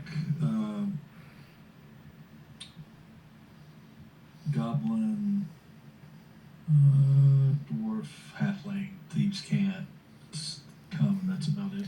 Okay. I see Foodie has got Goblin and Draconic as well. So between it, you guys can kind of make out. Okay, you can make out what they're saying a little bit. That the green dragon armies are basically taunting the whites and telling them that they're the most fucking pathetic of all the dragon armies, that they're the weakest, that they're stationed in fucking Icewall in the far south, that why are they even here? And the whites are just like, they're being whipped into a frenzy right now, and you're kind of concerned that a full-blown melee is about to break out right next to you. Foodie, you see Bortrial has come and exited and is standing sort of next to you guys as well. And a green dragon has like approached the front of this, and like you see him like rearing back to breathe like his poisonous gas breath into the crowd, and the whites start to scatter. Guys, we should go. Foodie says we should go. What do you guys do? I'm still in the bar, so. That's outside. We're good inside. Who did not go outside of you? Alan didn't. Okay, Talon and Sir Kellyan are still inside. Okay, so you guys are not catching this. And you see the green, like, kind of cross the line and grab a goblin, like, just turn his head sideways, chomp down on this fucker, like, toss him like he's a little ragdoll fucking toy, and just kind of like spit this goblin. You see this little tiny goblin body just go flying back into the green dragon ranks, and then something from above, an even larger sound. An ancient wight has arrived to respond to this. I really think And just fucking lands on top of the green. They go tumbling into each other. They just probably took out 20 troops in that. The wight grabs, just brings its maw down on the green's neck and turns it over, slams it into the building next to the Hairy Troll Tavern, and collapses it right the fuck in. I don't want to be inside. Oops. He kind of backs off for a minute. The green gets back up to its feet. They turn and square off, and they're sort of like rotating around. You see them both inhaling breath. The green spews out. The wight spews out. It freezes the poison gas midair, and it kind of like puts its head under again, grabs onto the green's neck with its giant maw, and pushes on its shoulder, and tears the green dragon's head off. And then it tosses that, spiraling into the green camp. The whole fucking place goes silent. The wight launches into the air and flies off. What are you guys doing? I still think we should go. DJ, the green was an ancient as well. The green, no. The green was a smaller. It was an adult dragon. It was a big, scary fucker. But this wight came down and settled the dispute, let's say. Did we get the information we needed from this guy or not? Yes, I got it. I'm Jordan trying to did, do yeah. it Shit. here so I can tell you what he told me. Shit. Okay. Shit. I've been made. Boom. And Bortrial runs off. So did the tavern get leveled? No, but the building right next to it did. Oh God, I'm still in there. Yeah. And from inside, you guys, like, it feels like Armageddon. The building's shaking, like plates are falling off the mounts on the walls. It's utter chaos in there. Well, Lonnie, I guess we should go. The booty yells, "What's taking you so long?" This guy that said he's been made and ran off, were you able to tell who made him? Who knew him? Who did he see? Give me a perception check, Lonnie. Let me see. Perception. There it is. Perception. Nice. Well done. Okay. That's a great roll. So there are there are two other robed figures in similar black robes to Bortrial's, that are kind of a ways off in the distance, but you can see they're just like observing. But like everyone is observing this now, right? That was fucking bonkers, and it went loud and then went silent as fuck, and then the cheers from the wight, like they're just horns are blaring out. They're taunting back at the greens, who are kind of skulking away, and you see these other two figures that have like sort of turned and have gone off and maybe chasing. They may be. Bortrial was a full-born sprint, and these other two are kind of like gently walking now, the same direction, but they're not like giving chase necessarily. They already saw his face, so they made him, like you said. The two of you that are still inside, what are you guys doing? Guess we're packing up and leaving. Oh, I know right away. I go look for anything behind the bar that might look like it holds anything valuable. I mean, the bar, everybody got up and left. I'm going to take It is empty other than you two, so you just start packing your bags filled with shit. Hey, leave the booze and let's go. Not the booze. No, I'm just looking for if they have a little lockbox, anything like. Yeah, you do. You're just Mine. I grab it and go. silverware. Fucking, there's like a beautiful pewter mug with all this nice inlay. Yeah, there's a little tiny lockbox in the back that you're able just to. grab that. All right, you just shove that in your pouch, and you're out of there. Yeah. All right, where are you guys gonna head as? Do you guys want to head as a group from here, or keep going individually? I'll walk with Sir Callian since I'm next to him. Wherever he goes, I go. Yeah, I'm gonna join those guys now. I'm telling these guys now. All right, and we're gonna take a brief intermission so I can get another beer. I'll be right back. When the group's all together, I'm going to tell them what the clerk told me. Yeah, I'm pretty much gonna continue to lone wolf it and hang back and just kind of see if anybody's following the rest of the group. Okay, sounds good. Cool. I'll be right back. DJ, I'm gonna make a quick survival roll. Go ahead. I'll just stealth survival. There we go. We'll talk about it when you get back. Green dragons have great poison.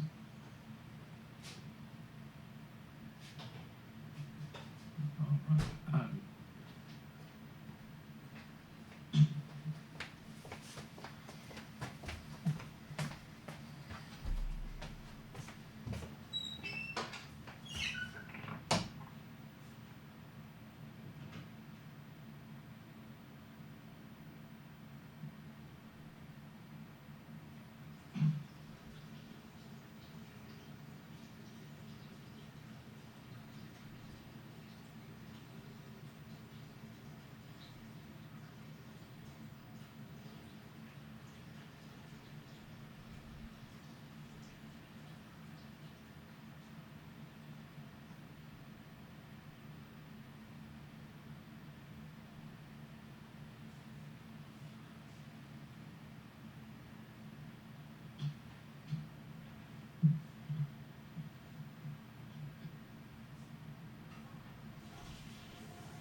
Intermission.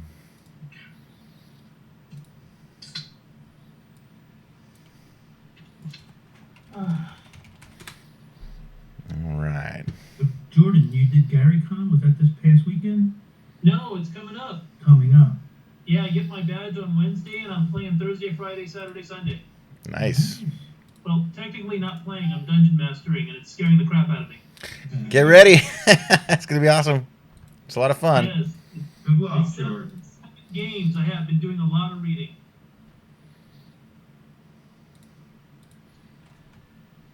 Get real prepared so everybody can throw a monkey wrench into your plans. Yeah. That is how it goes. Yeah, they're all supposed to go right, and they all choose to go left. I'm like, wait a minute. You don't want to go left. All right, I think we got everybody back. Yeah? Yeah. All right, continuing on. Okay. DJ, I rolled 24 on survival. Oh, yeah, baby. See if it, I wanted to see if it was possible to scavenge just a little bit of material from the green dragon poison.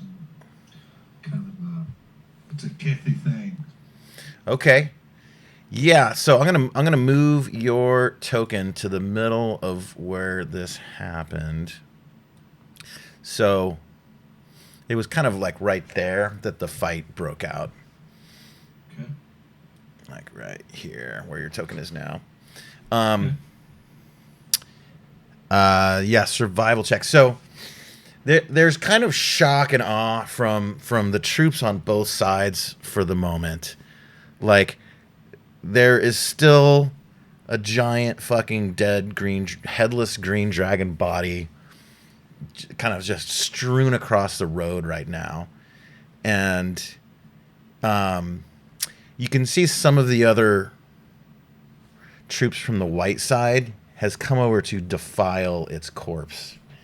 And so you can kind of like sneak in with them a little bit. Your look fits in with there are other lizard men on the Dragon Army side. In fact, there's a lower level High Lord that is a dragon man that's been tasked with taking many of the swamps around Ansalon. So, and in fact, you see there's no lizard men in the white dragon army now because of the cold conditions that they have to live in. It just doesn't suit your biology well. But yeah, there's hobgoblins and goblins coming over and like standing on the body and like jumping up and down. And where the poisonous gas had frozen midair from their competing breaths, just little like crystal droplets have landed and are starting to melt, but you can just kind of physically pick up a couple of the crystals. I'll put them in my poisoner kit. There you go. Nice. Yeah, that's good stuff right there. All right. What else? What are the rest of you doing? It's just chaos. People are like running and going and coming. I tell them about the cleric with the silver hair and that we need to do it tonight because of the 2 dragon eggs that are left. The silver and the black one they're torturing tonight is going to be a mess. And let's go find some place that we can, maybe another bar where we can play in. I don't know where. Get out of the open, and maybe it'll clear out, and I can get another strongbox. That was pretty cool. Nice. Is there a safe bar or place we can go that's Broken quiet? Shield Inn. Maybe back to the Broken Shield Inn. Go back there. Was that safe enough? The Broken Yeah, Shield is I mean, friendly do we know territory. other bars that are friendlier towards us that would be. Yeah, you are. I mean, the Broken Shield Inn is sort of like it's known to you guys to be more or less headquarters of the Hidden Light. So that's known to be, sort of a safe house for you guys. There are a couple of others around town that are, that aren't going to be as sort of friendly as that. The Hairy Troll is on the hostile side. You guys were able to get by just fine, but there's several other bars around town. There's at least 2 in each district.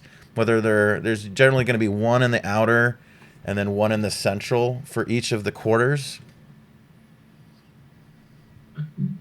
I'd say we stay in the the white district. Yeah, we're going to be happier. So the one that is basically the very opposite edge of the white district is another tavern that you guys are aware of. That might be a safe place to go to. And you guys are free to start like moving your tokens around whatever path you want to take, or coordinate and group up. Who knows the way? I don't know. I'll start. So I'll ping. I'm sure I can find it. Is that you just pinged it? So I'm pinging the building on the very northeast side of the White Quarter, where there's another tavern. Oh, I see it. Okay.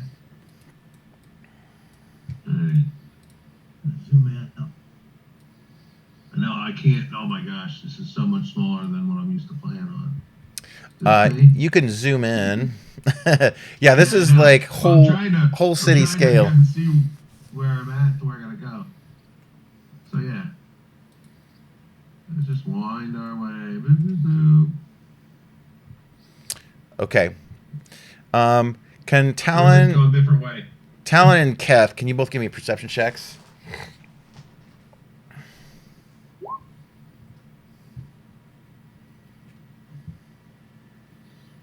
right, perception. And Kellyanne and 13. Roland, you're hanging back, or you're pulling up the rear? Basically, I'm kind of doing the opposite of what I did the first time, and I'm just kind of following along behind just to see if anybody's tailing them. Okay. Give me a perception check, Roland.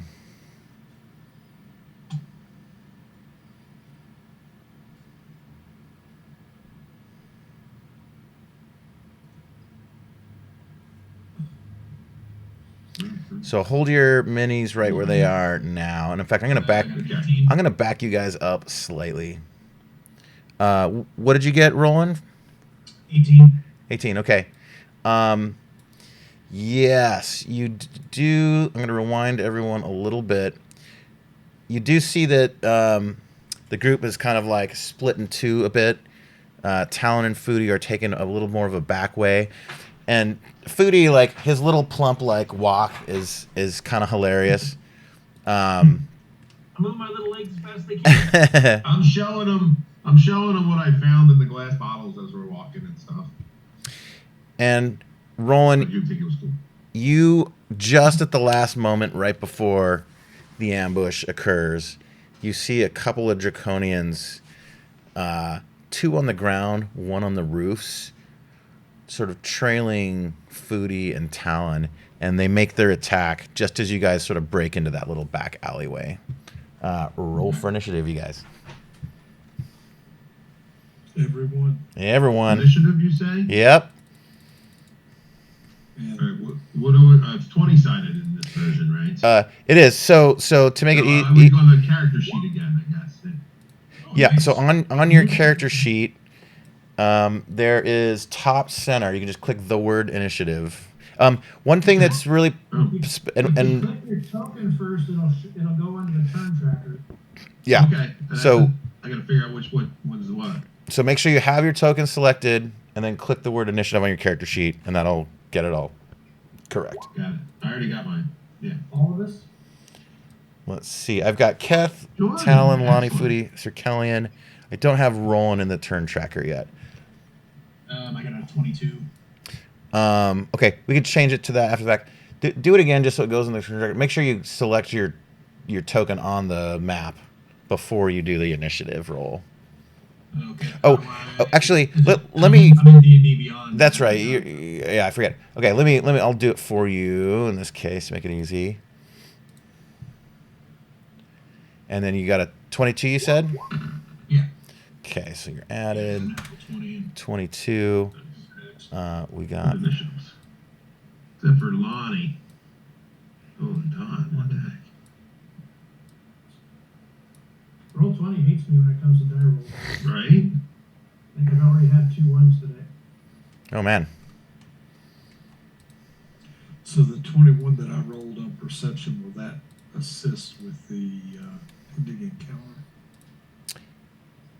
encounter? Yes. Yeah. That's kind of the turn order we're about to go in. So let me get the bad guys initiatives as well.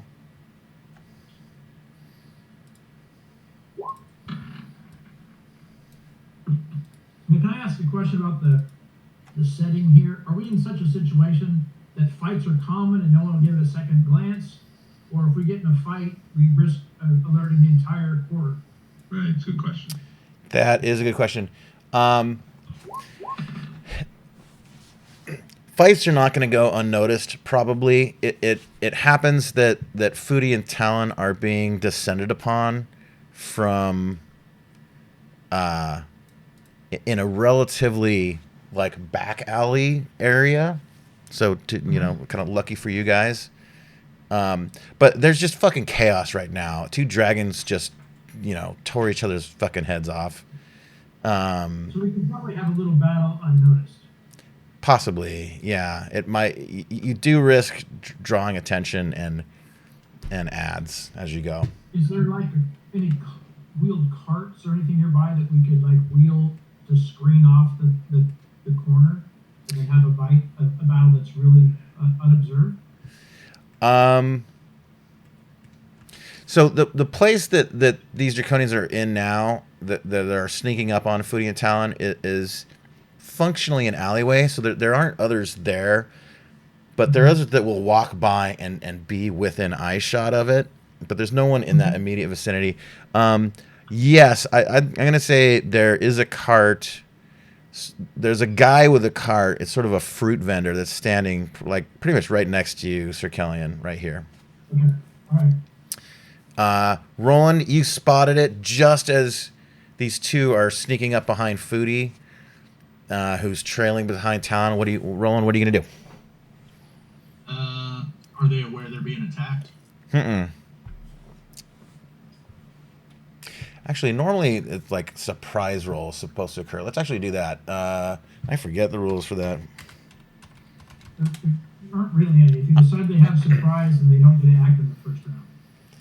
Yeah, I'm so used to like OD&D these days. I forget the 5. What I would generally do is if their perception was enough to spot them coming, they're not surprised.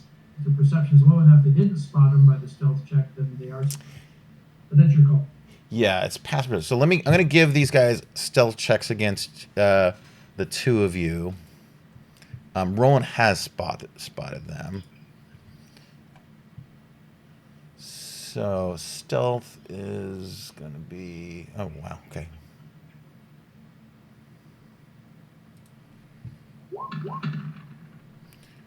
Oh wow. Rolled a 1 for one of them.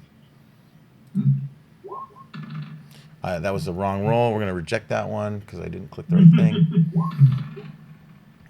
19. Okay, so one of them's going to get a sort of a free run before we go. And then this other guy. Let's go.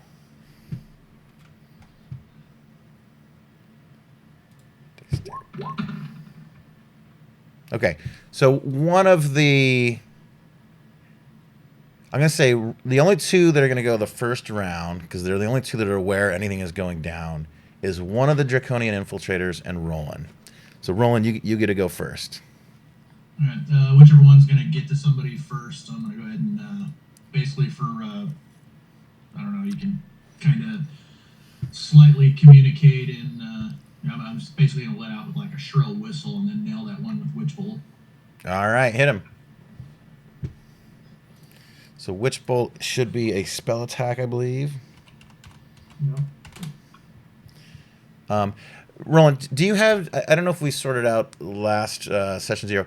Did you get your Roll20 Chrome Beyond connection app thing functioning or no? It doesn't recognize that there's a virtual whatever open. Okay.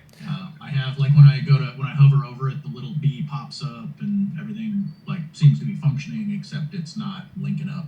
Okay. Let me just... I'll sort of... Let's kind of do it all in Roll20 then.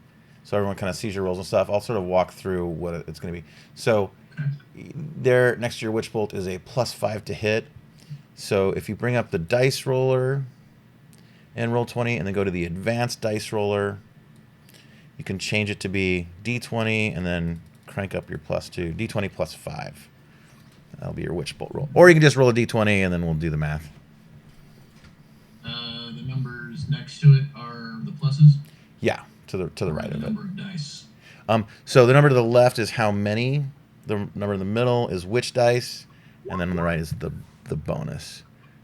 Okay, so that's just a straight 6 roll. +5 is 11. Their armor class is higher than that. So the Witch Bolt gets off. You see these two guys slinking like.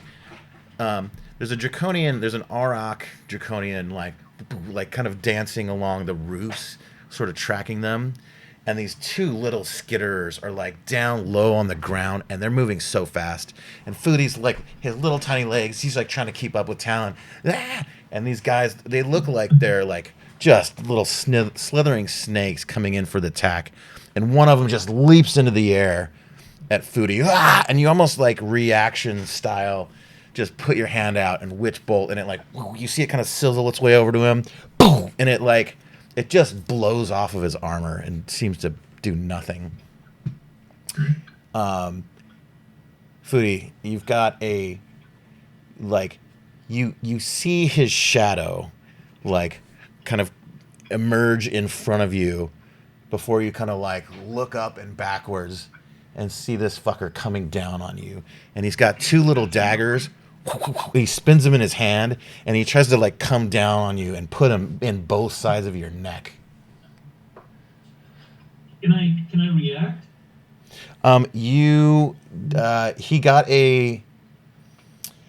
He's getting a surprise round on you. So he did a stealth check against your passive perception.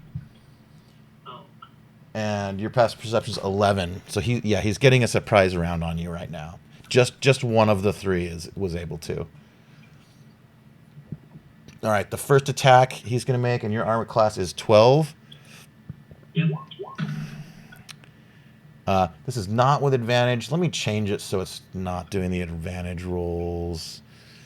Token property. I forget what that is. Under the roll 20 add-in. I'm just looking at the character sheet. Is it not there? Well, you have to add it. I think there's a toggle. I do have it added, but like monster sheets, it defaults to not having the toggle. Let's not worry about it. I don't want to get hung up. All right. So his first attack was a 10. We'll just look at the first number. So you got lucky. You had a shit roll. He got a 14, which is a hit. Oh. So, Foodie, you feel like a dagger puncture just between your neck and your shoulder and come down and enter your body. And, like, you just seize up and you're, like, hopeful, like, you're kind of feeling it enter your torso. And, like, you're just envisioning it hopefully not hitting your heart. You're going to take, for damage, 6 piercing damage and 2 poison damage. Ouch. Ouch. Can you give me a DC 12 Constitution saving throw? So I screwed Constitution. Yeah, you click the one in the saving throws box, not just the stat I got itself. 11. Got it. So you failed. So you have the poison condition right now, No.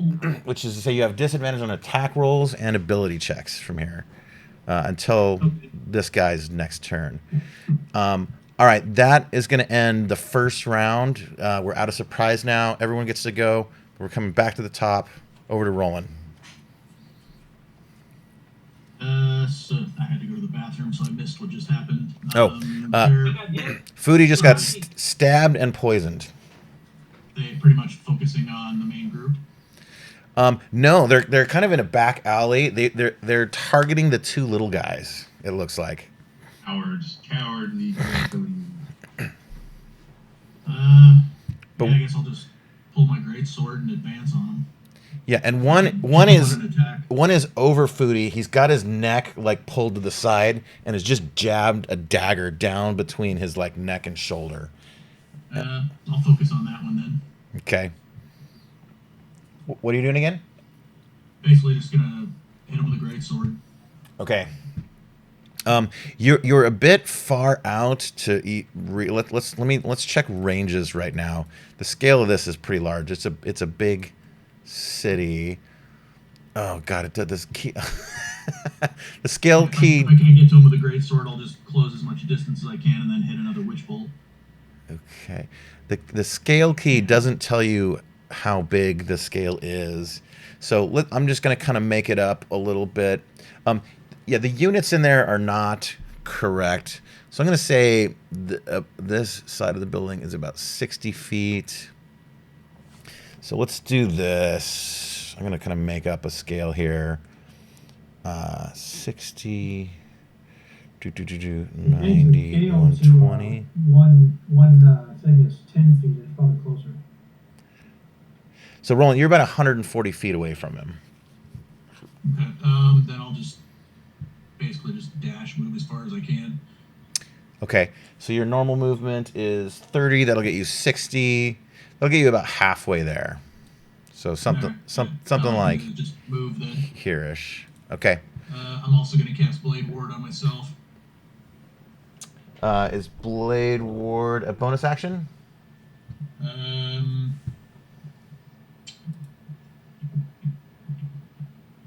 It's an action. It's an action, yeah. Cast that and then move as far as I can. Okay, so the dash takes an action, so you can do. Like I said, I'll cast Blade Ward and then move less. Okay, got it. Perfect. So that'll put you about right there. All right, over to Foodie. You are under attack. What are you doing, Foodie? I was hoping to cast a couple spells. I'm trying to decide which ones. Okay. I'm leaning toward. I can either do light or prestidigitation to cause a blinding light, and then Misty Step to get away by 30 feet. Misty Step's a bonus action. Okay. Yeah. That works. And I can move 30 feet, so I was going to move my character 30 feet away. Okay. Where? Yeah. Sure. Where do you want to move him to? Give me a direction. I was going to move him. Let's see. What's the scale? The scale isn't determinate. Think of like the building next to you, the sides. Each of those is about 20 feet. Okay, so 30 feet. So Talon is about 30 feet in front of you. Yeah, you can roughly get there. And you cast a blinding light on them? Yes. With prestidigitation? Okay. And you said I took how much damage? 6? You took 6 damage plus 2 poison, so a total of 8. Okay, all right. All right, the Aurak Draconian is up next. It rushes to the edge of the building.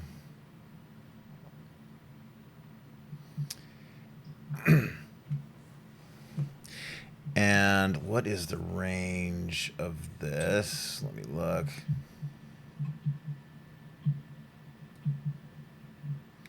Its move is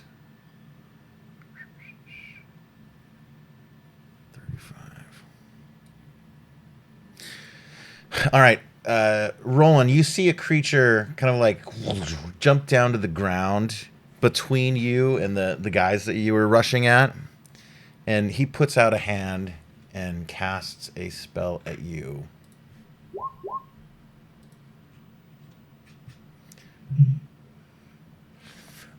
Give me a... I think this takes a saving throw. Give me a wisdom saving throw, please. His spell save DC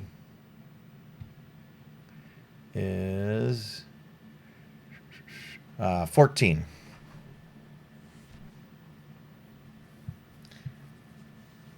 Oh, shit. So, Roland, give me a D20. You want to get a 14 or better. Does he have advantage because they're fighting? Yes, you've got advantage. So, give me 2 different D20s. Yeah, I don't see the results of the dice rolls, so I don't know if you're getting them or not. Yeah, I am. You just rolled a 15 and a 19, so that's very good. So, Roland, as you're rushing towards these infiltrated draconians, like another one, like leaps down, like lands on the ground. His wings are out, and he kind of stands up tall, and he just puts his hand at you, and he points, and he says something in some language you don't. Wait, do you understand Draconic? I forget. Yeah, you understand it. Well, the words are something of some arcane. They're magical, but there's a little Draconic sprinkled in there, and some of the words enter your brain, Roland, even though you may not understand fully the arcane and Draconic stuff. But he says, "I know you. I know where you're from. I know where your allegiances lie. And you're fucking on our side. do as you're told. And like like you feel like the most intense headache you've ever had in your life, just like coursing through your brain. And you kind of like go into a bit of an angry frenzy, and you resist it, and you push it out, and it doesn't work. Over to Talon. Okay, so the one that was saying all that was one on the roof. He's on the roof. He's on the ground now. Yeah, he's sort on of the ground now. taking a run at Roland. Okay, Roland, you got him. And so, let me ask you how this works. If I'm hidden, so if I were to hide and then attack, I get advantage on attacks when I'm hidden? Yes. Is that right? That is correct. Yes. Is that a Kender thing? I have cunning action, which allows me to use a bonus action to hide. Can I hide around that corner and then like use my sneak attack to hit one of them with my ranged attack? Oh, I'm not even familiar with this. Yeah, a hide action. Interesting. Okay. All right. Yeah. I'll allow it. Yeah, go for it. All right. Now let me see. To attack, the same thing. I can click on my weapon. Is that it? And I get advantage on the attack. Now, are you going to hide in the corner and wait for them to pass you? To do this? I would get an action, a bonus action to hide, and then an action to attack. Or you know what? Let me hide. I'll do this, and I'll pull something else out of my bag. Okay. And throw it in the alley. Let me just following that thought though before you switch gears. If you ducked behind like the edge of that building and hid, you could set up a reaction so that when the guy runs past you, if he does, then you can get your sneak attack in then. Okay. That's one way to do it. So that means I still get an action then. Is hiding an action? Hiding for me is a bonus action because I have cunning action as a thief. Yeah, there you go. Yeah, you can do it as a bonus action and then get a full proper attack still. Sneak attack. All right, so what do I do to hide? You just say you're doing it. That's it. I mean, I don't have to roll for anything. Nope. Is it a stealth check? Stealth check. That's what I was thinking. Yeah. Okay. Give us a stealth check. 20. Nice. Perfect. All right. So you see, you hear this from behind. You hear Foodie like scream out in pain. You like whoa. You like duck behind and stick your head out from behind the building, and you're like, oh fuck. And then like right in front of you, Foodie appears like Misty stepped out of there. Oh, hi there. And you're just waiting to waiting to ambush this fucker just as he jumps out. The Draconian infiltrators now. All right, well, it happens right away. They sort of give. I think one of them is a little confused. They don't. He's kind of looking. He doesn't see where Foodie went. But the one in front that had stabbed him sees Foodie appear just up ahead, so he rushes to go past him. Talon, that's going to trigger your reaction, so you're able to get your sneak attack in right now. Alright, where's my... Oh, I don't see my thing. I use my... So Talon, on your character sheet, sneak attack is checked, so it'll just automatically do the extra damage. So you just need to hit him with your... I'm looking for my hoop back. Oh, yeah, is that in here? I thought I had it on here. Okay. Just do a short sword attack and roll 20, and we'll call that your hoop hack. Oh. Okay. So the short sword was a 23. All right. So it does 9 sneak attack, 8 piercing, so 17 damage. Is that right? Oh no, the top one. Sorry, I must have hit it twice. 17. So yeah. Either way. So 20 points of damage. Yeah, man. Nice. Dude, your roll crushed right now. Yeah, you hit him for a total of 17. Nice.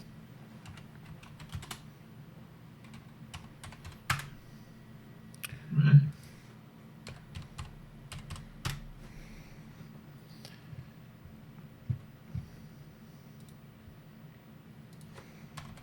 Okay, so as this guy is like, as Foodie kind of teleported away, this guy like gets confused for a moment. He's like looking at his daggers and he sees him up ahead and like he does a little flip thing. You see him about to throw him at Foodie, and then he just goes down into like this little stealthy rush, and you're like wait for it, and you put your hoop pack out, like you stick the sling end in the ground and you stick your foot on it to like brace for charge, and then right as he's like breaching this wall, you put the tip out and it just like catches him right in the sternum, and it kind of like launches him a little bit.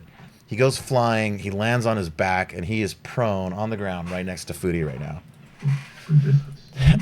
The other one is like confused, doesn't see what happened, and begins to rush towards Roland.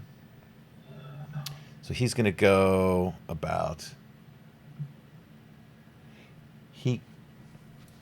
He goes that far, and he starts like fingering one of his daggers, and he reels back, and he tries to throw it at...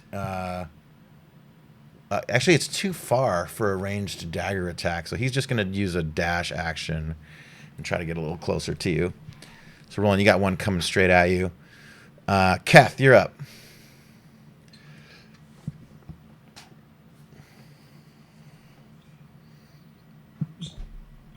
I need to ping this. This is the caster, right? Yeah. Yes. Okay. All right.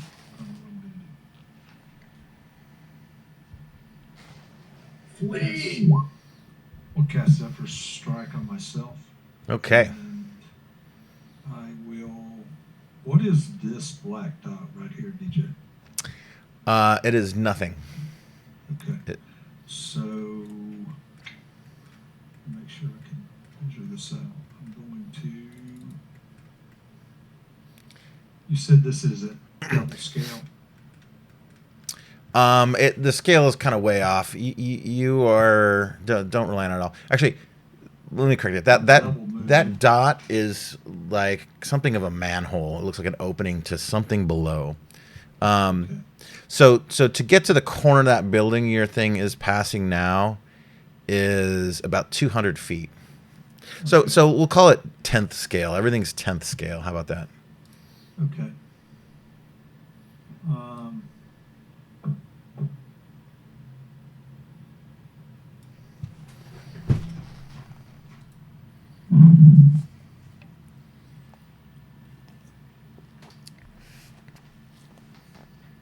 I'm just going to move up.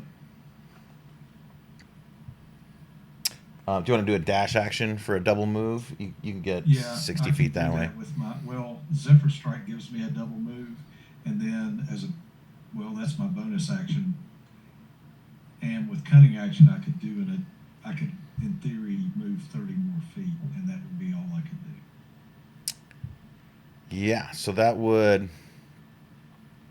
Does dash Can I get double it? Here? 1 second.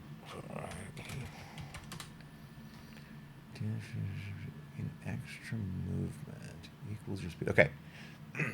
So with dash, so it's either Zephyr Strike or dash. In either case, it's going to take you from 30 up to 60. But then what was the other thing? You said cunning action means you can do it. So you move a total of 90. Yeah, I'll say that's fine because it's boring if we don't get you guys in the fight. So yeah, you fucking you just haul ass over there. All right, and that's all I can do for the moment. Okay, Lonnie, you're up. Sir Kellyan on deck. Oh, Lonnie's up? Mm-hmm. If I can, I'm going to do a guiding bolt on the main big dude right there. Can you get to the move? You don't have line of sight. There's a building between you. 20-foot radius? Pardon? Guiding bolt has a 120-foot range. Okay, so let's measure You it. would have to probably move so you can see him. Yeah, if you get to like the corner of this building, you could see him and get it off. I got you. Sorry. Okay, so that's what I'll do. I'll move to there and then I'll get it off. All right, cool. So I just click on. Do I just click on the Yeah. bolt? So Yeah, Lonnie, if you look in the center of your character sheet, yeah, just click the word guiding bolt right in the middle there. And first level. Keep it at first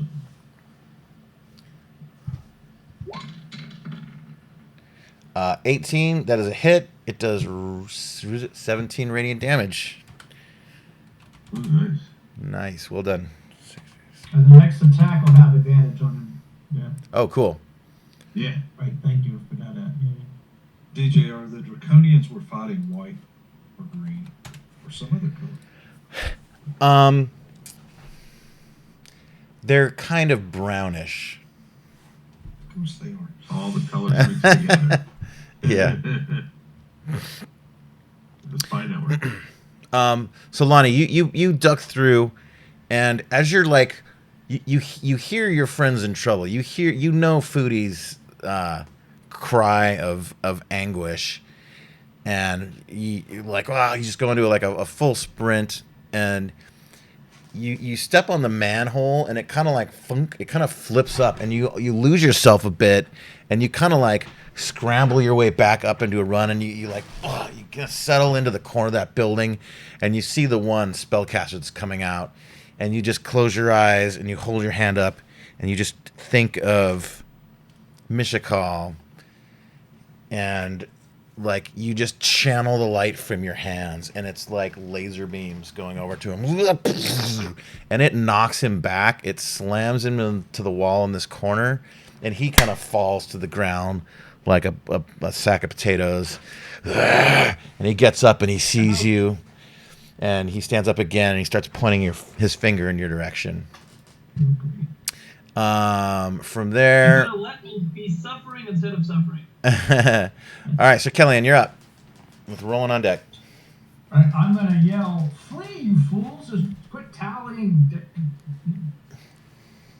screwing around." I'm going to firebolt this guy, and I'm going to run towards the rest of the party up to the north.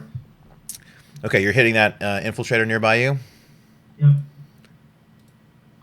Find my thing here.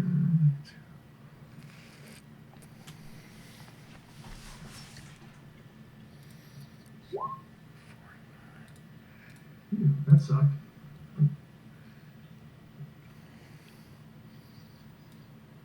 Okay. Totally missed, and I run 30 feet.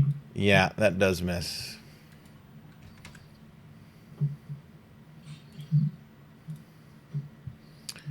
Okay.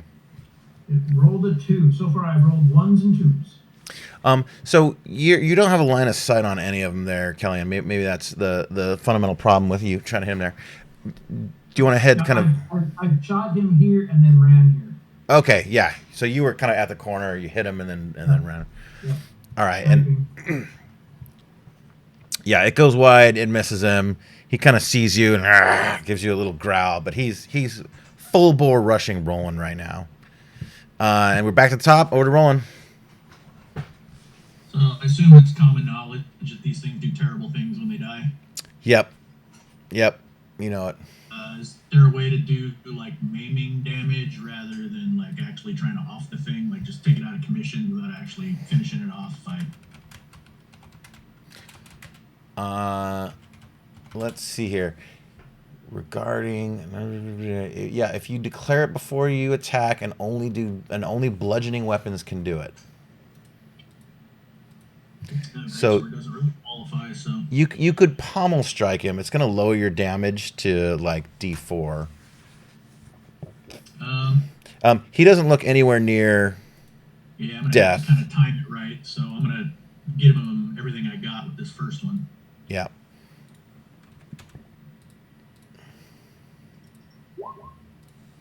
And I have no idea what I rolled because I can't see what I rolled. Yep. So in Roll20, it's a 4, and that added your +9 for your to hit bonus. But 13 is still not enough to hit. You kind of came down on him, but he sort of like turned his back, and he let you get like a slashing attack on his back. As he sort of slides in under your feet, him kind of knowing that his armor is fairly well protective against a slashing attack like that. He just kind of like let his armor take it, and it seemed to do nothing to him. All right, yeah, go again. That's a hit. Roll for damage. So your full damage is going to be. So you got a great sword +1, 2d6 +6 damage. Oof, 1 to 6. All right, 7. You get to reroll 1s and 2s. Oh, nice. Roll one more. Okay, so 9 + 6 is you got him for 15. He'd already taken a little bit before, so he's you got him good there.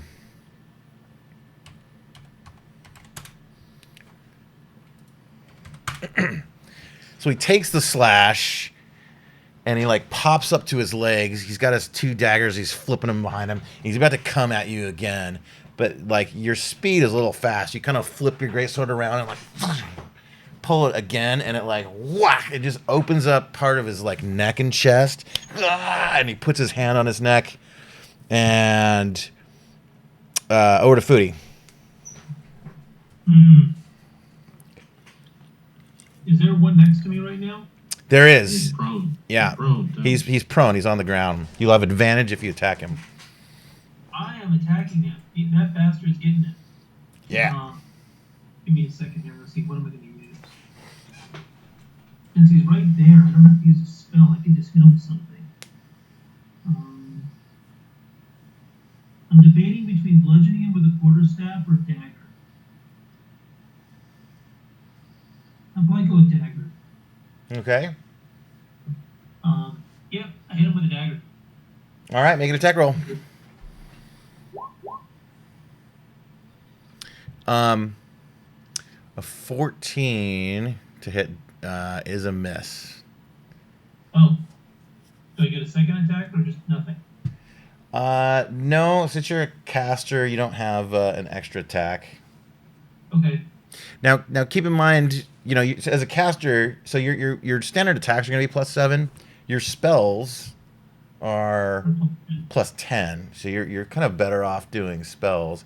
And you have a cantrip, Firebolt, Ray of Frost. You have some damaging cantrips as well.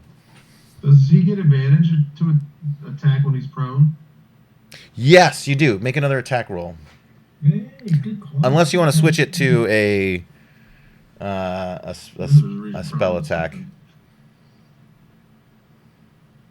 Do you want to stick with dagger or do spell instead? In either case, you'll get a second roll. 17. All right. That is definitely hit. 21 damage. All right, so you see you're holding onto your neck too, because like you're feeling like the blood well up between your fingers, and you're in just a haze of like pain and confusion. You barely got your Misty Step off. It is thanks only to your hyper intelligence that you're able to like even operate at all under these conditions. You can feel the pulse of your neck as like blood is kind of welling through, and like it's hard for your brain to focus on anything but your pulse right now. But then you see this guy fucking launching into the air as Talon does some crazy hoopak maneuver. And you just kind of in a fit of rage, you just kind of put your hand out and fire just sort of like engulfs your shoulder and like spirals down your arm and comes out of your hand and kind of like explodes one of his, it hits him sort of dead in the shoulder and blows one of his arms off. You see him like land and kind of slide face first on the ground and just leaves this like streak of blood trail behind him. And he kind of like he like looks around. He and like the both of you are kind of as dazed as one another. And he reaches over and he picks up his arm and he looks at it. And he comes at you with his dagger still. Oh no! It is the Auroch Draconian's chance. He after this radiant attack that Lonnie did, he kind of pushes himself up off the wall, and he just starts like force marching towards you. He holds out his hand, and he is going to... Oh, interesting. He's kind of quickly marching in your direction, Lonnie. And he is going to do an energy ray attack on you.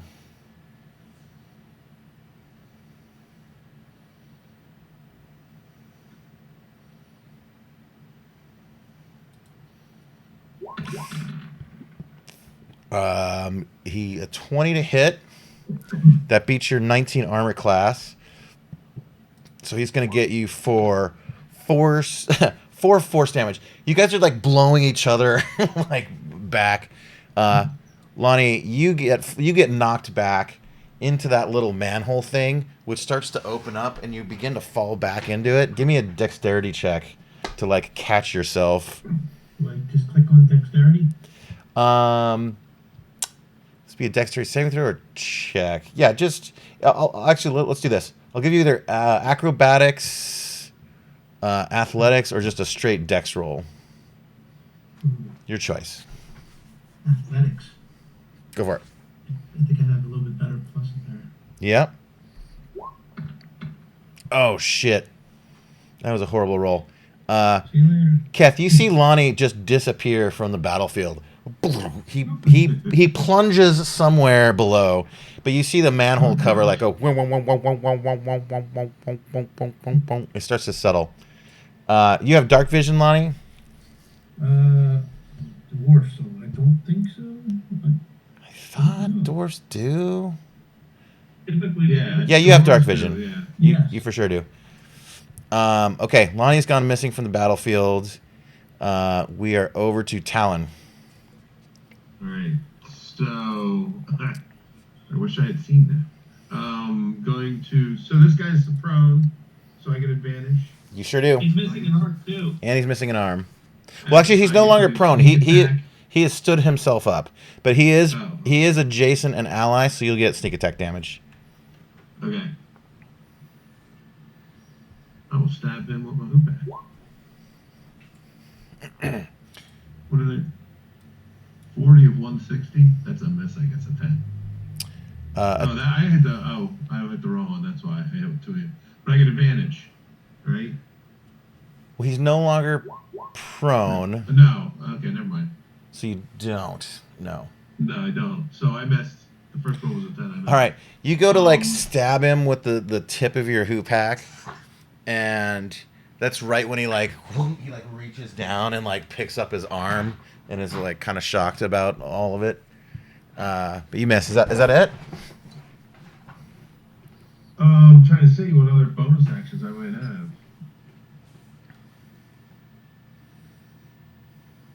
I'm going to... I guess that'll be it. I'll just stay flanked with him.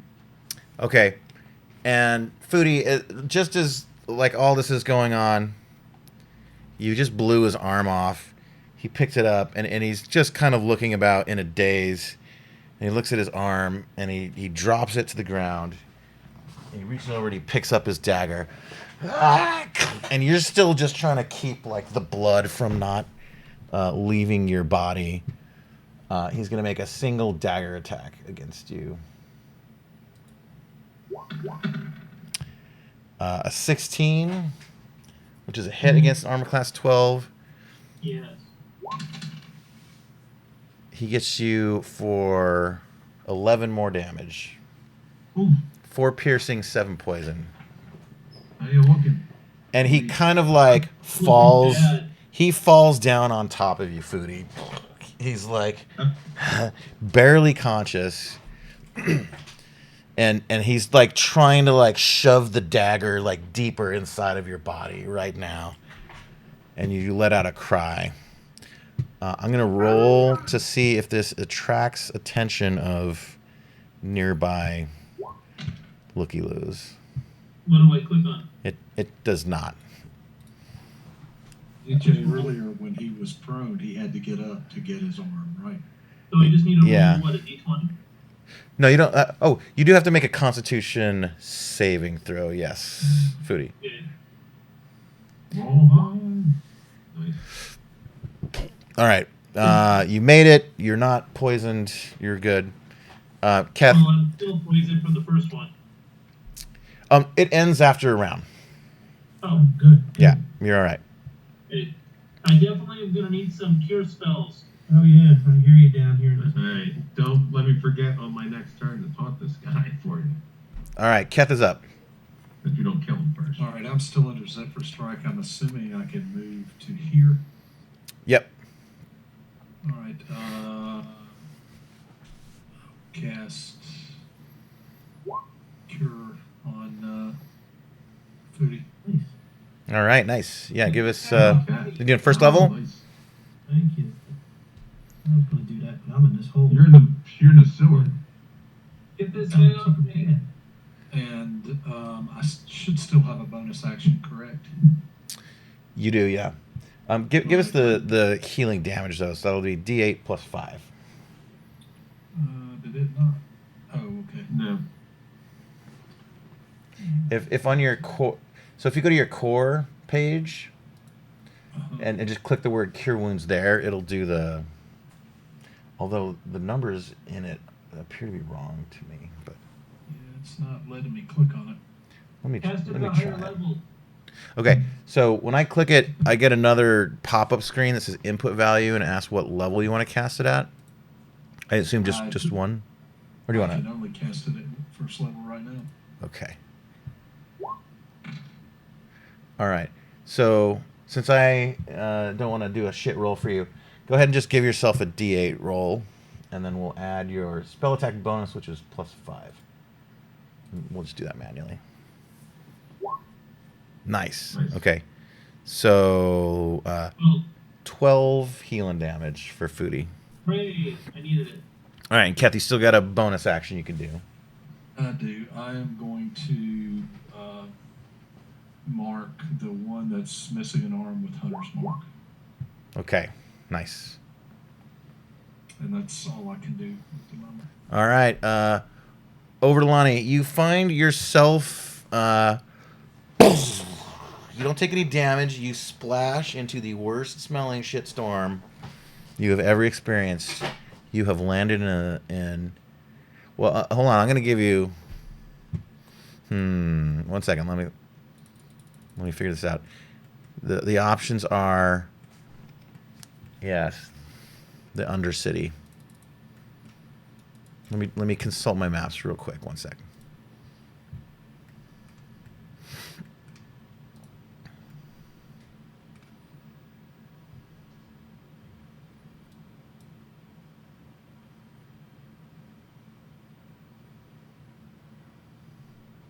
Yeah, you have found yourself in the sewer system, and just filth and refuse, and you're covered in garbage and feces, and you get some in your mouth. You spit it out. Give me a Constitution check for save versus barf.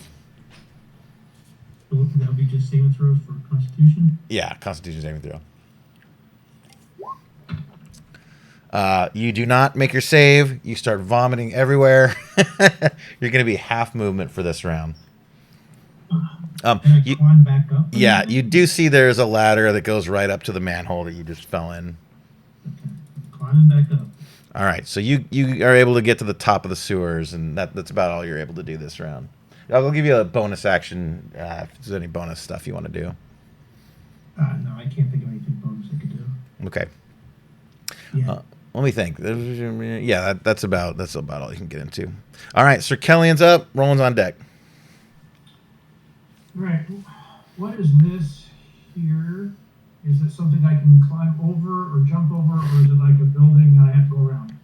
It's a building. Yeah, you'd more or less. Actually, let's turn that into pens right now. There are pigs in there.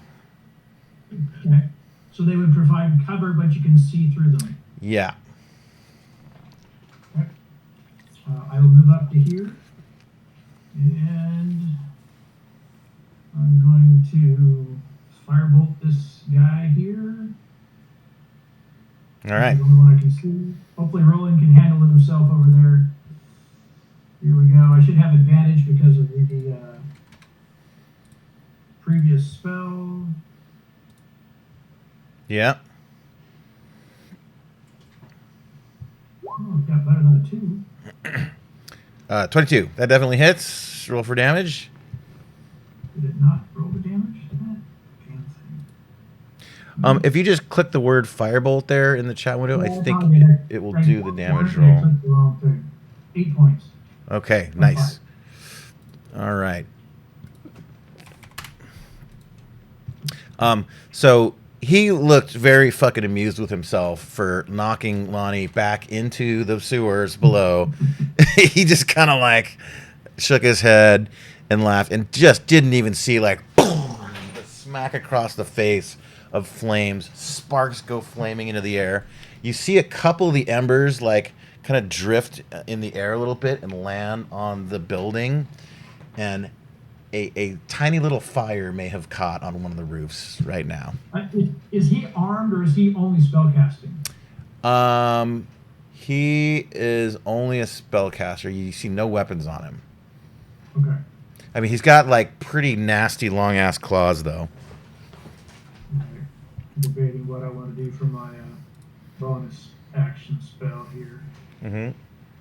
Debating. I don't think I'm going to waste a spell right now. All right, I'm good. Okay, finishing round. Is that only round 2?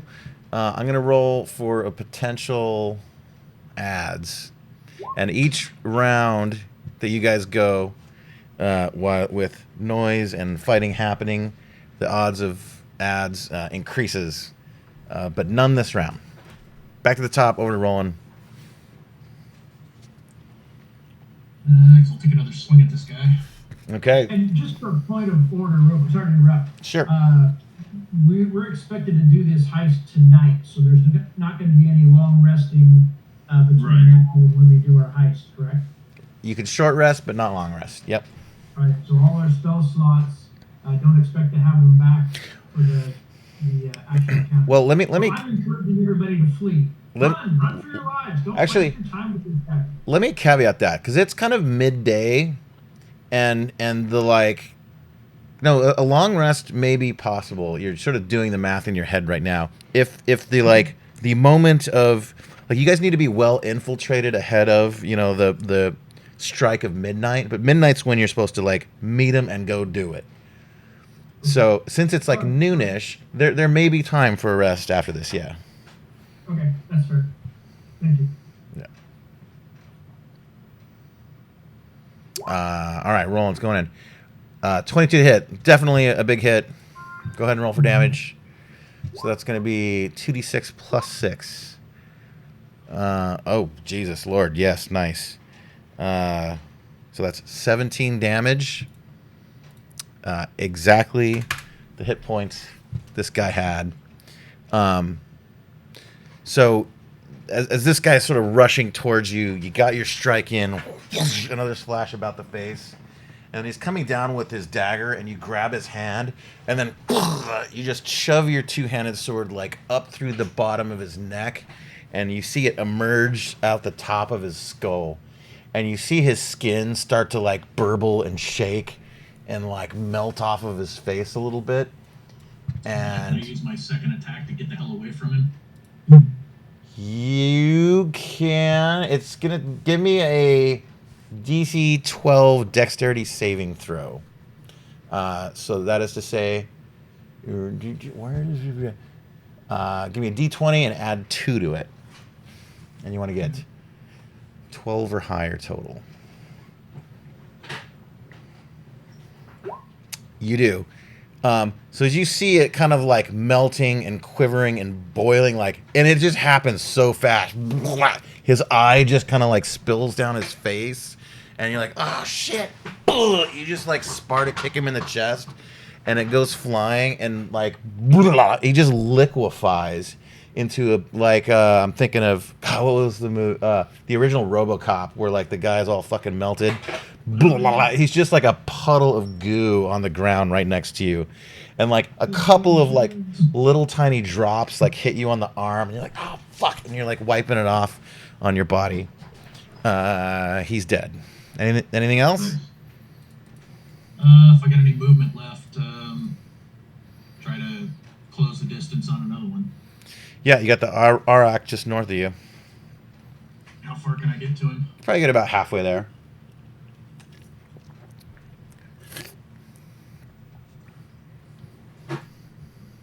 Here. Yep, that works. All right, Foodie, over to you. You got another guy on top of you, just shoving his dagger like into your body with not with with his one hand. You cast mage armor. Mage armor. Okay. That increases my armor class from 12 to 15. 13 plus 2. Nice. All right. Anything else? As a bonus action, I try to get away from the guy. Can I? Is it grappling or whatever you call it? Yeah, Disengage if you have it. You could do a disengage move. Okay. And it just like you just sort of like through the pain of this guy is so much bigger than you and he weighs so much more, but your tiny little fat gnome body, like you know something about squiggling around, and you just like you just kind of like roll out from under, like kind of extract the dagger from your body again. You kind of let out a cough, blood squirts out of your mouth a little bit. And you just like keep rolling, and you get nice and away from him. Okay, I don't see a disengage button to push. I guess I'm just doing it. Yeah, it's just you just declare that that's your action. That's it. Okay. All right, you're away from him. Is that it? Yeah, and the mage armor spell lasts 8 hours. Nice, excellent. All right, we're over the Arak Draconian. He's kind of turned to face both Roland and Sir Kellyan, and he does not like the just blast in the face he took from Kellyan, but he sees Roland as probably the new potential threat that just destroyed his friend. So he turns to face you. He starts walking forward, and you see him like inhale, and then he does a nauseous breath attack. Give us and he just bursts all, like you just missed all the poison, acid, whatever the fuck that was, but now there's a cloud of it in the air encompassing you. It hurts. It's disgusting. Roland, give me a DC 14 Constitution saving throw. Make this roll.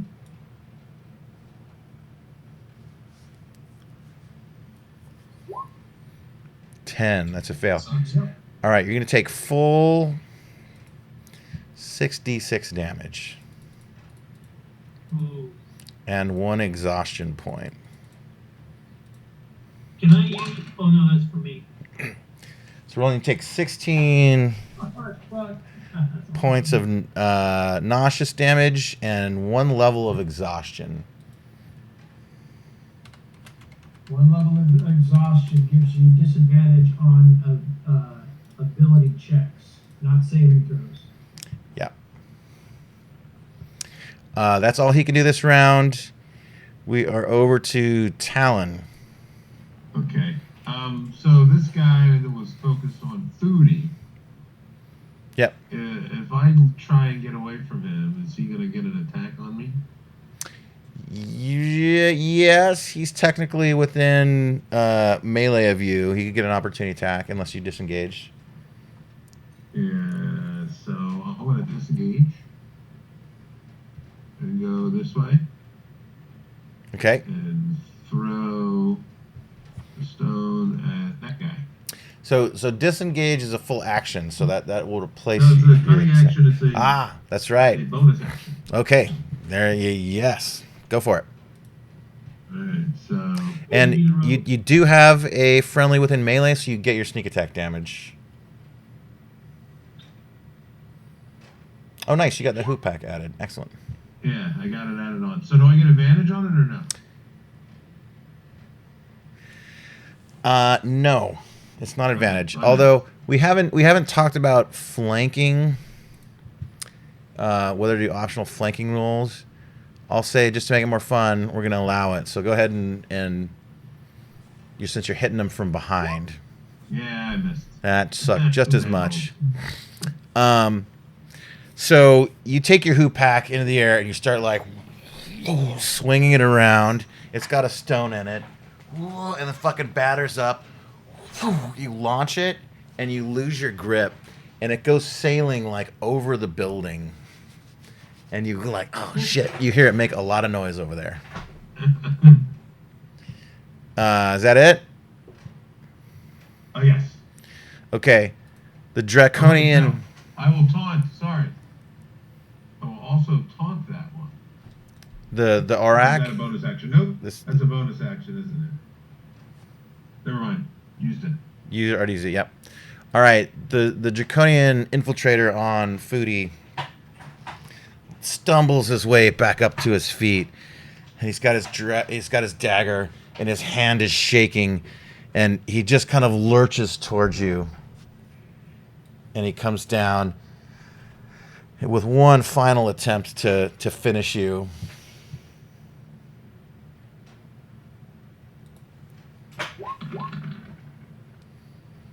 A 23. That's a hit. Oh my god. Fuck. Okay, give us a Constitution saving throw. DC 12. Wow. Oh, I'm sorry. Okay, hold on. No, it's just... I'm sorry. There's... Yeah. DC 12 Constitution saving throw. Okay.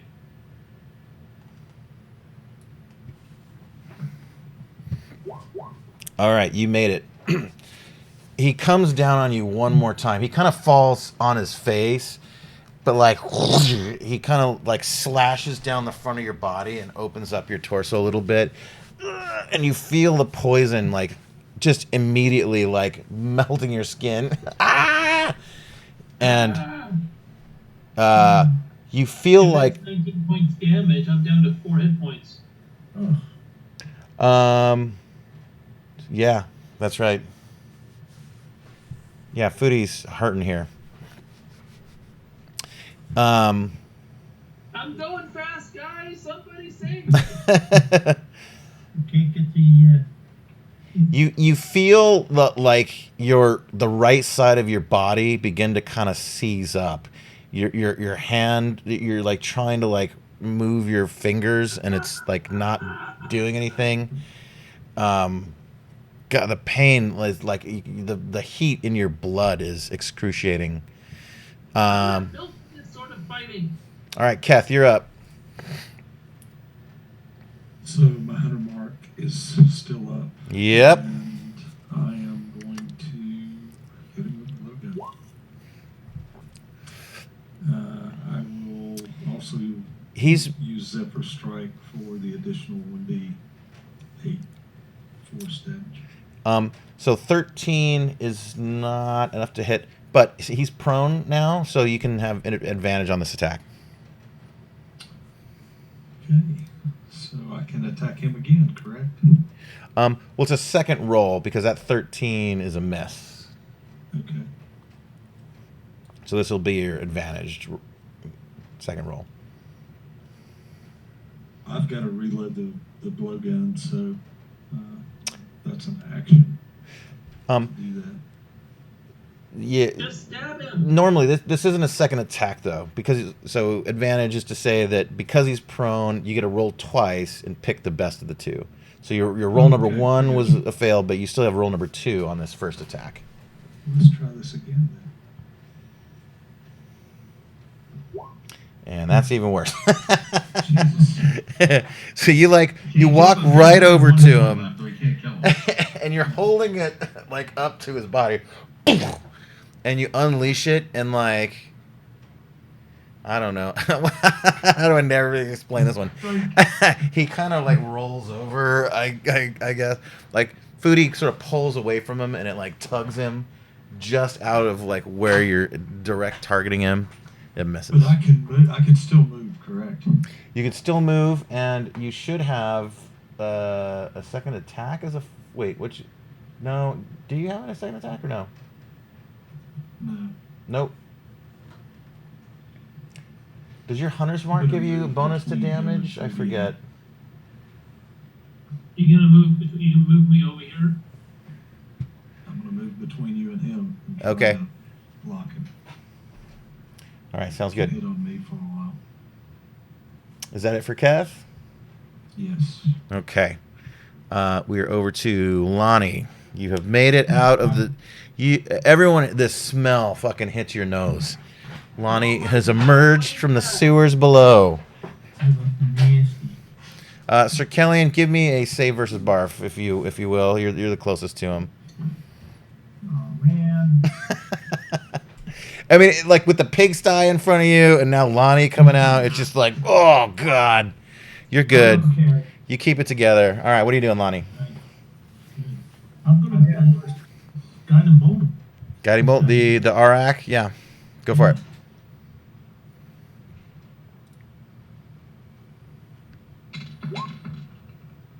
$21, that's a hit. 15 radiant damage. You knock him back again. You finally crawl out of the thing, and you see Roland engaging him, and you're just fucking pissed. You're just annoyed with what just happened. So you like channel Mishikal, and again you just blast him in the like his jaw between Sir Kellyan's firebolt in the face and you radiant guiding bolting him in the same place. Like his part of his jaw is missing now, and he's just like looking down and gushing ooze out of his face. He's hurting. Is that it? That's it here, yeah. Okay, you can do some movement as well if you like. Oh yeah, I'm gonna. Go on your booty. Yeah, that, I gotta No, go I'd too. rather Yeah. die than smell him. What? I'm coming over to food. Get out, dude. That's awesome. Everybody's gonna throw up over there. All right, is that it? You better not touch me with those stupid healing hands. You get a little hand sanitizer. You might get an Oh my God. infection. All right, Sir Kellyan, you're up with Roland on deck. All right, so I am going to bonus action Misty Step to here, Okay. and I'm going to destroy this dude with my sword. Go for it. He was hit with guiding bolt, so I have advantage on the first strike. Yep. This is not going to go well for him. Oh, you did.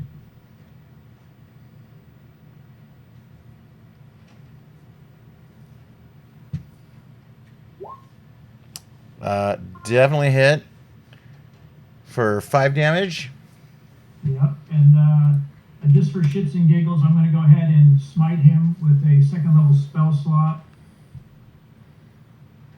Save your spells. Add this to his damage. Oh, I gotta go to the die roller here. Come on. Oh man, that's. Oh, bummer. I'm going to strike him again because I have 2 attacks. Nice. And I'm going to burn a precise strike, give myself advantage again. Get it? Oh, that's not so good. 14. A 14 is a miss. Oops, you're not supposed to see that. Sorry. No. I thought that was coming because you mentioned it earlier. Well, yes, you can see stuff on the ground right near you. And I don't think I can do anything to fix that.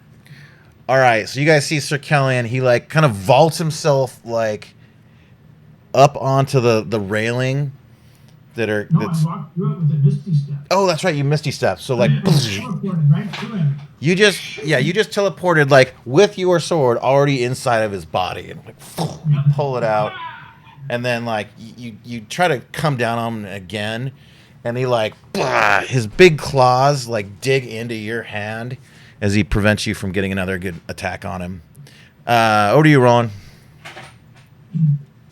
I'm pretty much just gonna bring my sword down right on top of him. All right, get it.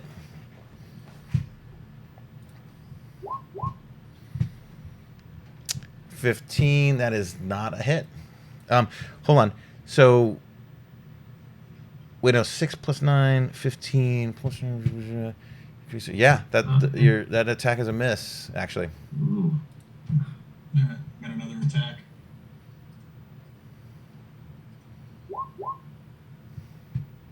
That is a hit. Yep. So 2d6 plus 6 damage. Yep, I got shit for damage. So I got 4 and a 2, rerolled the 2 and got a 1, so 5 points. Plus strength. So 5 points plus 6. So in the future, we need to kill these guys from a distance so they don't blow up and zap us. 11. I was trying. Yeah. What is that, like a 11 damage? Something like that. I got a belt of hill giant strength, so 21 strength. It's a plus 5 for the strength, but also plus 1 damage for it being a greatsword plus 1. Yeah. So 12 total then. yeah. So he's fucking hurting really bad. He's not dead yet, but you have just like penetrated his whole like body, like you kind of came in right under a rib and out the backside of him, and then pull your sword out, and he kind of like goes down to a knee, and he's still holding Sir Kellyan's hand. Is that it, Roland? I'm gonna assume somebody's gonna off him this round if he's that dead, so I'm going to basically use the momentum of my sword strike to kind of swing me around to right about here. Okay, excellent. All right, Foodie's up, and then the caster that's near death will be after that. All right. So the 1 year Keth, he's still alive, right? Let me do one thing though, Roland. As you head over that way, he's going to get an opportunity attack on you. Is that all right? Sure, it's better than him exploding in my face. Yeah. 3 wind.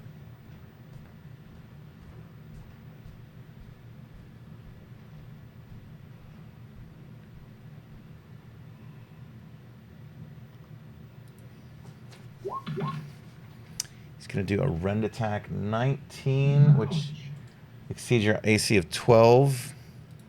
My armor class should be 15, I think. Okay. Oh yeah. I'm sorry. My armor class is 15. I haven't added armor That's right. to the character sheet. Yeah, I'm looking at the wrong. I'm gonna update it over here so I don't confuse him again. All right, he does get a hit on you as you run away. He kind of lashes out and strategically maneuvered. Okay, he slashes you across the face, and it kind of like opens your like cheek and jaw up. You think he might have pulled one of your teeth out.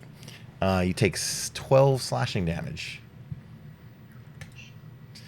Foodie. My face is fucked up anyway, so. Yeah, gonna have some sweet scars from that one. Which was it, 12? 12 damage, yeah, 12 slashing. Foodie, you're up. I'm going to cast Firebolt at this guy and get rid of him. Okay.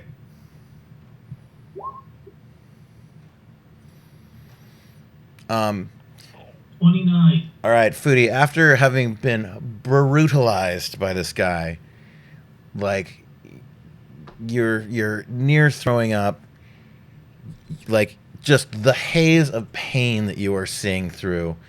Tears are running down your face. You are near crying. And you just channel all that pain and rage, and you let out a fucking scream.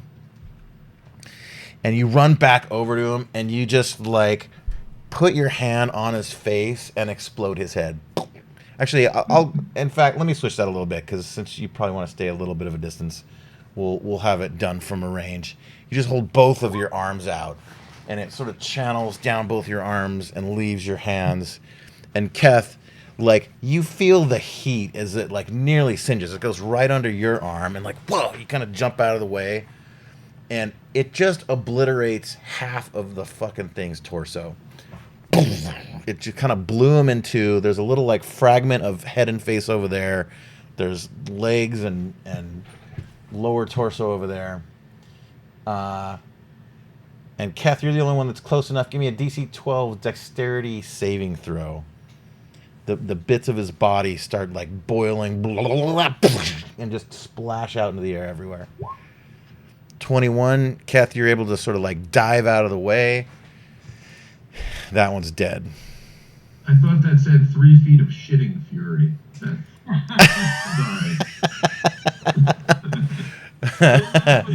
Food, shit, and acid everywhere. I don't know if the Twitch channel sees what I'm talking about.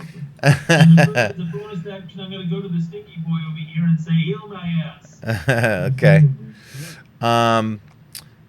The Arak over by Sir Kellyan and Roland kind of stumbles back up after getting brutalized by the two of you. I'm going to see if he gets his recharge off for his breath weapon. You're all lined up real nice there, too. He does not. So he instead, kind of like stumbling and dreary, starts making gestures in the air, and then walks through some portal into nothingness. That son of a bitch. And disappears from the battlefield. Am I getting an attack of opportunity as Does I it say anything like that? Nope. Let me double check though. So he's casting a dimension door spell. You can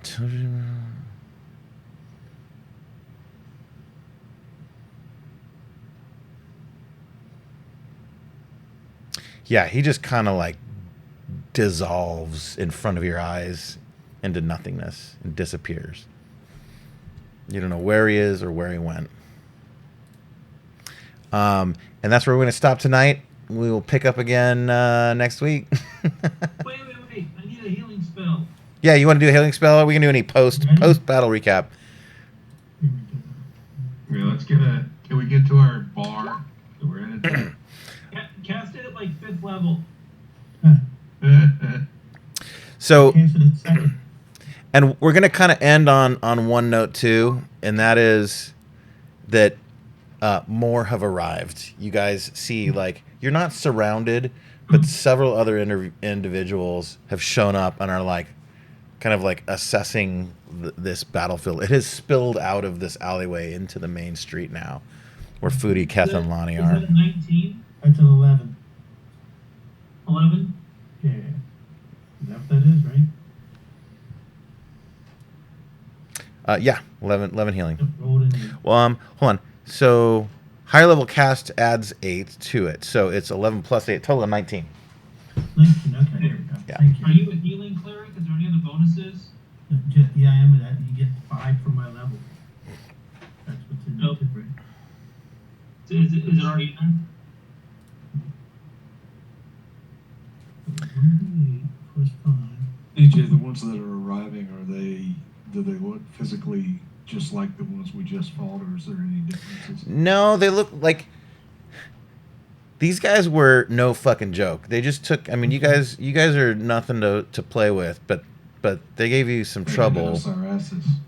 And the ones that are arriving around you seem a little more like low level, just sort of standard troops that aren't going to be camp people. quite as I'll badass. try to intimidate them to leave us alone and go on our way. How about that? Yeah. Mind your own business. I was going to fireball them for us. Oh shit. Ooh, that would attract a little more than the white camp. I was gonna pick up the one's arm that was laying near me and have a snack. Hit him with Oh, yeah, Throw go to town on that. Magic beans at them and call it a day. Are they from the white camp?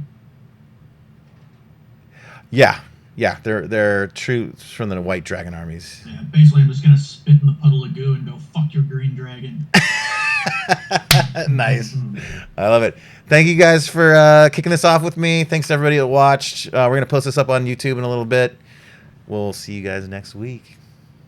All right, and I'll report on Gary Conn.